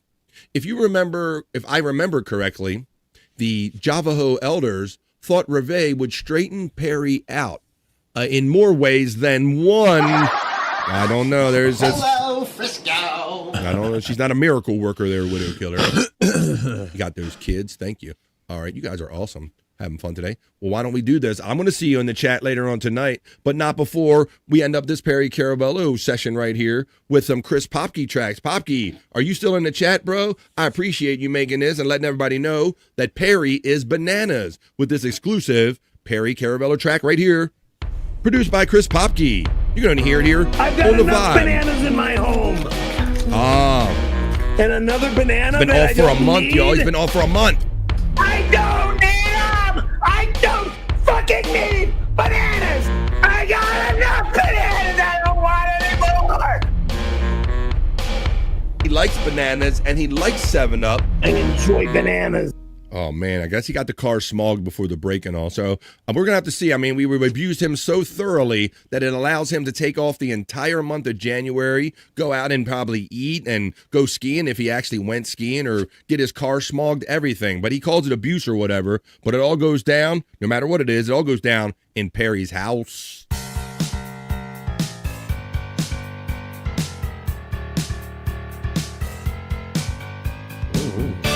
My house.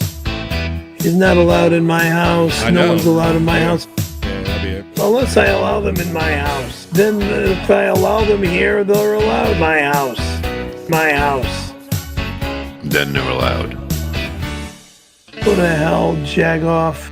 Yeah, Sizzle Chats, I know you remind me, you're right, that Tom told him that he can't go in the snow until he starts hitting the gym and gets himself in better shape because he stumbles around his apartment and falls all over shit, Bob. So he's going to come back with that as an excuse tonight. If you're in the snow, no, Tom, you guys told me I couldn't go in the snow. Shut the fuck up. That's what it's going to be.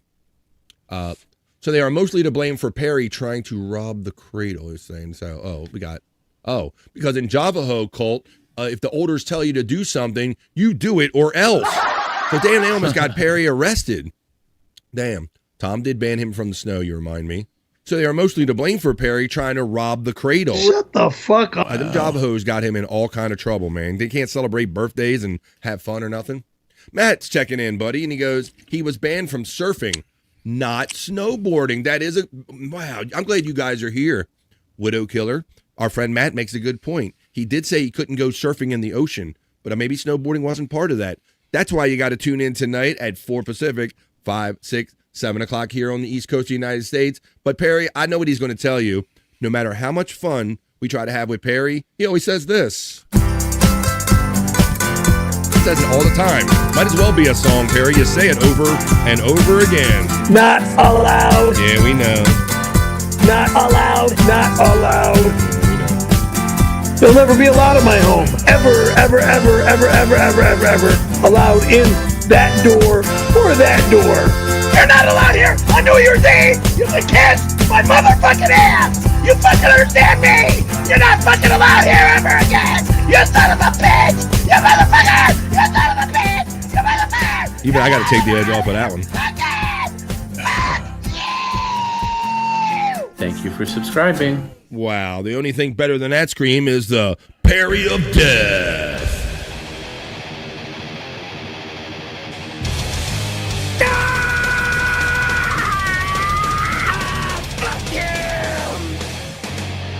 Right back at you, Perry. That was Perry Talk. I'll see you guys in the chat later on tonight. But once again, that was today's edition of Perry Talk.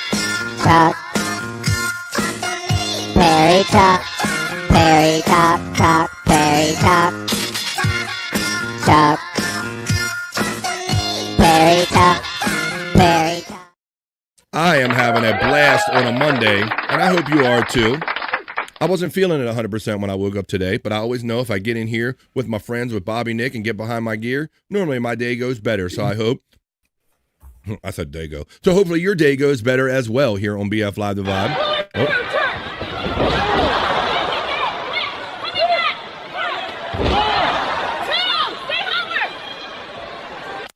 All right. All right. It's 10 minutes to 3 o'clock where I'm coming to you from on the East Coast of the United States. I'm going to keep it tight today because I do have a thing I'm going to go to after today's show today. I got a little social activity I'm going to do. So why don't you throw them in the chat, everybody? That's right. We're going to do Rock You Like a Horoscope right now to wind down this episode of BF Live The Vibe, Stream Show 472. We have to see what the stars have in mind for us at the beginning of the week. So go ahead and throw your astrological signs in the chat, ladies and gentlemen. I will make my way over to my crystal ball reading desk. I will caress my crystal balls ever so gently to bring you the Monday edition of Rock You Like a Horoscope. Let's go. Rock you like a horoscope. Planning. Rock you like a horoscope. Planning.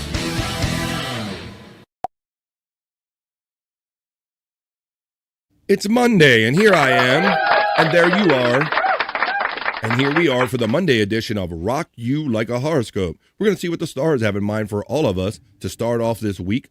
I know it's going to be something about cold weather. I don't know. Let's see. I'm just stalling while I load things up in screens right here. I'll bring you your next piece of content here, Andrew. Andrew picking his nose. We're going to bring Andrew in. He really went at it the other day, Bobby Nick. Oh, all right. Yeah, that's bad.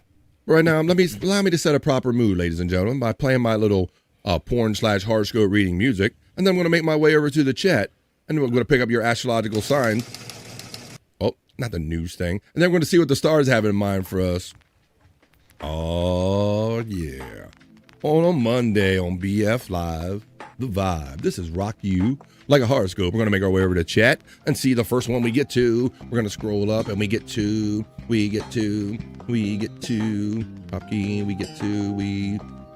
Tom Bandit from the Snow. I want to make sure I get to the top. That was it. The doctor told him he can't snowboard. Okay. I dated a guy that called himself a Wop Diego. Is that an Italian Hispanic guy? I don't know. There you go, probably. Let's see. Space Nerd is the first to check in with 2. She would like Leo, and Leo cups the Virgo balls. So we're going to read 2, starting off Rock You Like a Horoscope for our friend Space Nerd and all the Leos joining us today. Your Monday Rock You Like a Horoscope reading. Andrew, Jesus Christ. Oh, he's digging. I was trying to be a dude and bring him in, but he's like, Scott would be dying. See, like you what is he? Oh, let's see. All right, let's get into it, Bobby Nick, before he starts picking some more. Leo, you could be feeling less reactive than yesterday, my Leo friends. A partner could be interested in a creative or financial collaboration.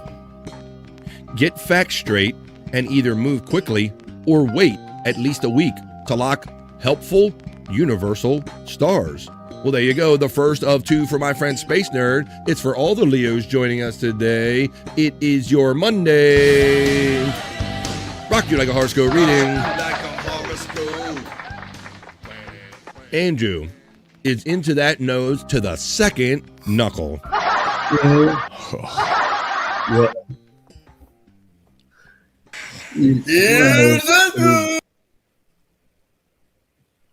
All right, quite enough of that. All right, I'm going to go on to do Andrew. Tell everybody your astrological sign. Pisces. As long as I'm alive and kicking, Pisces. You're in that, Bobby Nick. It's kind of a condition that goes for all of us, Andrew. As long as we're alive and kicking, these are our astrological signs. So this is Pisces for the still alive Andrew. Hopefully the still alive Mai, the lovely Matt, and Rini, and any and all Pisces joining us today, Andrew. Your Monday, Pisces, rock you like a horoscope reading, because you are still alive after all. I am actually really concerned about this thing. I haven't had a BM in 3 days. Oh boy. How am I supposed to do a show? How And am I supposed How? It feels like I have no How? Bob, I'm trying. I'll try, baby. bio in there.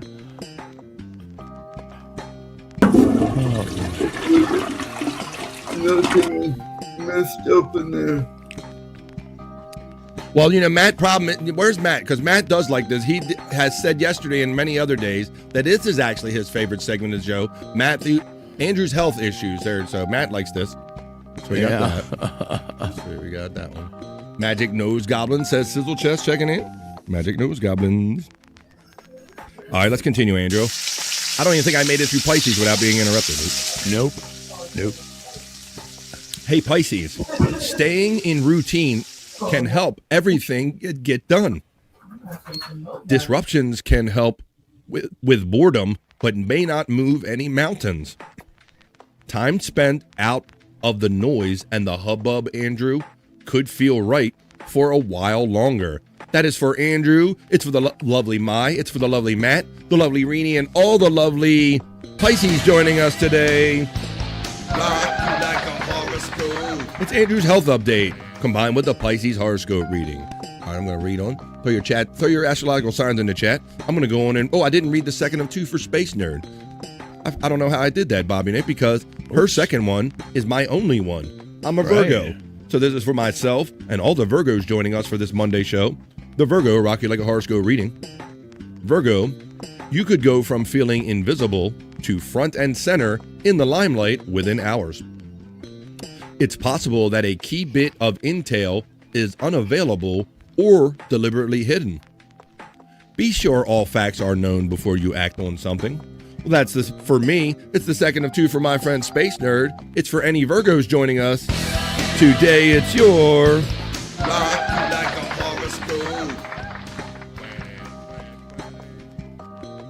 Andrew, oh my God, Travolta loves Granny texting and says, Andrew, oh my God, Andrew, I can help you.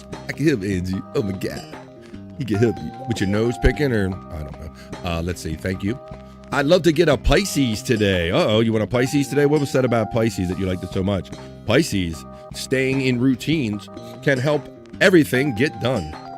Disruption can help with boredom, but may not move any mountains.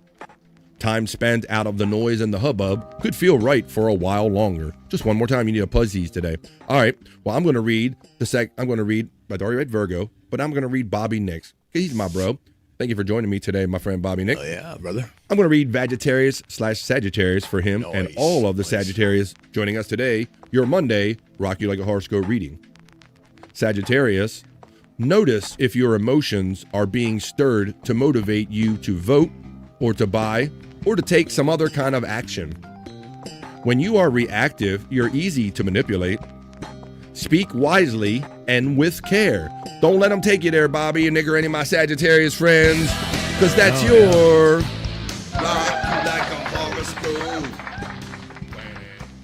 I'm going to go on and read Cancer now. Scott couldn't join us today. He probably wanted to keep warm and maybe just have a day off. Thank you, Scott, for checking in when you do. Scott Fitzpatrick, check him out on the Angry Iguana 112 channel. This is a Cancer reading for Scott, for Juggalette Jen, for Brian Clauder, and any Cancers joining us today as we wrap up BF Live The Vibe Stream Show 472, the Cancer Rock You Like a Horoscope reading. Hey, Cancer, financial feelings should have leveled out, but mindful moderation is still recommended over any extreme thinking.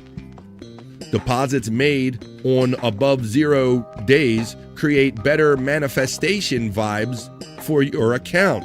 So you got to wait and deposit that money if you got it on your positive star days. Juggle at Jen, Scott Fitzpatrick, and all the Cancers. Joining us, that's your... All right, guys and gals. Well, I believe we did Virgo for me, because that was the second of 2 from Space Nerd. We did Sagittarius for my friend Bobby Nick. We also did Pisces for the booger picking, booger eating guy that's Andrew backstage and all the lovely Pisces. And we just did Cancer. I think with that, we'll kind of wrap up this segment until we do it again on Wednesday, because we like to see what the stars have in mind for us at the beginning, the middle, and the end of every week we're alive right here, Andrew, on BF Live The Vibe, because that's what it's all about. It's about being alive and having a vibe. So join us for horoscopes the next time we do that Wednesday. The next time I rock you like a horoscope. That was your Monday Rock You Like a Horoscope segment. Rock you like a horoscope. Planning. Rock you like a horoscope. Planning.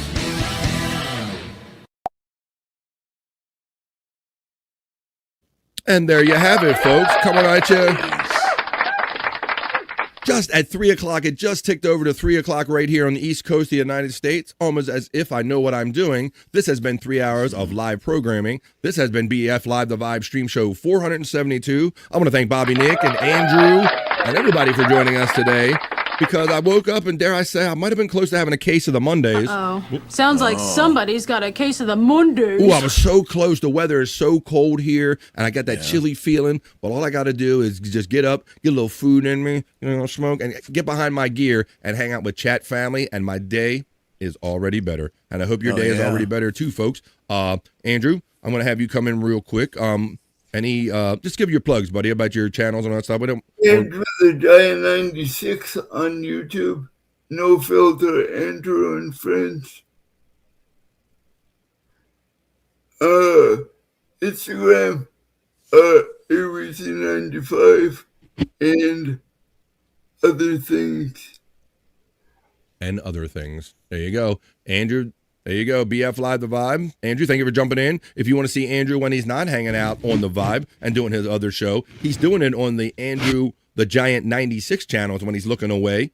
And on Tuesdays, Thursdays, and Saturdays, he does a show called No Filter with Andrew and Friends. We'll tell you more about that tomorrow when we do tomorrow's plug. But thank you for joining us, at least for today. Andrew the Giant steps in and out of The Vibe. And now it's just Bobby Nick and I. Thank you for joining me today, Bobby Nick. And I am legit about that, my friend. I woke up cold today. And I'm like, man, I'm not just mood. I'm like cold. I don't want to get out the cover. It can be rough. It can be rough, buddy. It can be cold. But, man, I persevere because I knew that if I push myself through it, we've talked about this many times, how there have been many days when we're not exactly up to this, or you wake up and you go, man, I'm not up to get behind a microphone today. But you wake up a little bit and you know that once we get behind this gear and we get around chat family, we feel better. All of a sudden, don't we, Bob? It's all better, yeah, for real. And we feel better for having Bobby Nick and hanging out with him. Hey, Bob, what are you doing later on, bro? I'm going to go to a hockey game with my nephew later on tonight, so I'm going to have to try to watch Perry on the go. Right on. But what kind of shows are you doing later on tonight? You're going to be on doing stuff. Tell everybody about it. Go to my rumble.com/The Bobby Nick Show. And tonight at 7 p.m. Eastern, you can check out the Lunatic Lounge. I'm sure a bunch of us knuckleheads will be getting together and trying to put on a show for you guys. And then at 10:30 p.m. Eastern on the same channel, you can check out Late Night with Bobby Nick. So it should all be good. There you go. That's what I do, and I imagine a lot of people on here do it too. Do you guys pick up your phone and the first thing I do is I hit my live on my my various services, YouTube or Rumble, and I'm like, where's all my friends at? And Bobby Nick is always live doing shows, so if you're ever lonely and you want to hang out, you got to check out Bobby Nick. He's always on Rumble. He's got Rumble, Twitch. He's always doing something with the friends. Nick TV Live. He hangs out with Wendy, and he hangs out here on BF Live The Vibe. You want Andrew? I'm trying to figure out where he's putting his finger up his nose backstage, but I'll digress from that, ladies and gentlemen. I'll simply tell you guys that, like I said, my nephew called and said, hey, man, it's free hat giveaway, Uncle Bob. I want to go to a hockey game tonight. I said, come on, let's go. We're going to go try it. It's cold out. But I'm going to do that tonight. I'll be checking in from Perry Caravello probably when I'm at the game. I'll hang out with you guys in the chat family later on tonight. Or if I don't see you in one of the chats or see you in one of the chats on Bobby Nick's show, I'll probably just see you here tomorrow, hopefully. The next time I see you right here on BF Live The Vibe at 12 noon East tomorrow, because we do 3 hours live here every day, folks. So I hope you get a friend and tell them that's what we do here and join us during the day. Hey, Andrew, could you stop picking your nose for just maybe 15 seconds long enough to tell people why we don't say bye around here? What do we say, Andrew? We say bye for now. See you tomorrow. That's right. We say bye for now because we're going to see you real soon in one of these great show chats coming up soon. And Bob Levy is doing a members only show right now. If you're a member over there, go over to the Levyverse and let them know that you just came over from BF Live The Vibe. But bye for now, folks. Peace and love. And we'll see you the next time we see you, which is tomorrow at 12 p.m. East right here on BF Live The Vibe. For 3 hours more fun internet for me in the midday. today. Bye, folks. See you tomorrow at 12 noon. Myself Love you guys. Appreciate you. Thank you. to get rid of all the stupidity I saw today.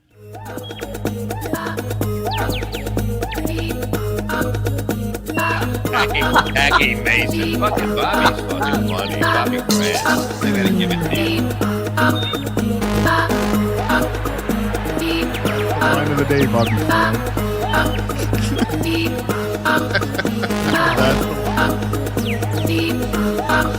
Super creative, super original. There's a show called The Vibe.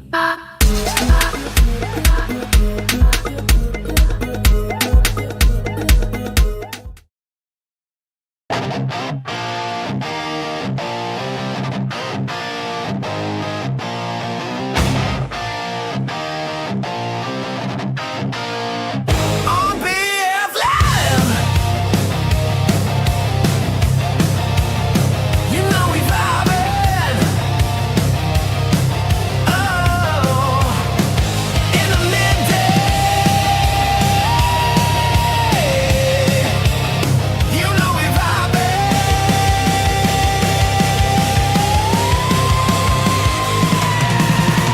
We're the best chat family.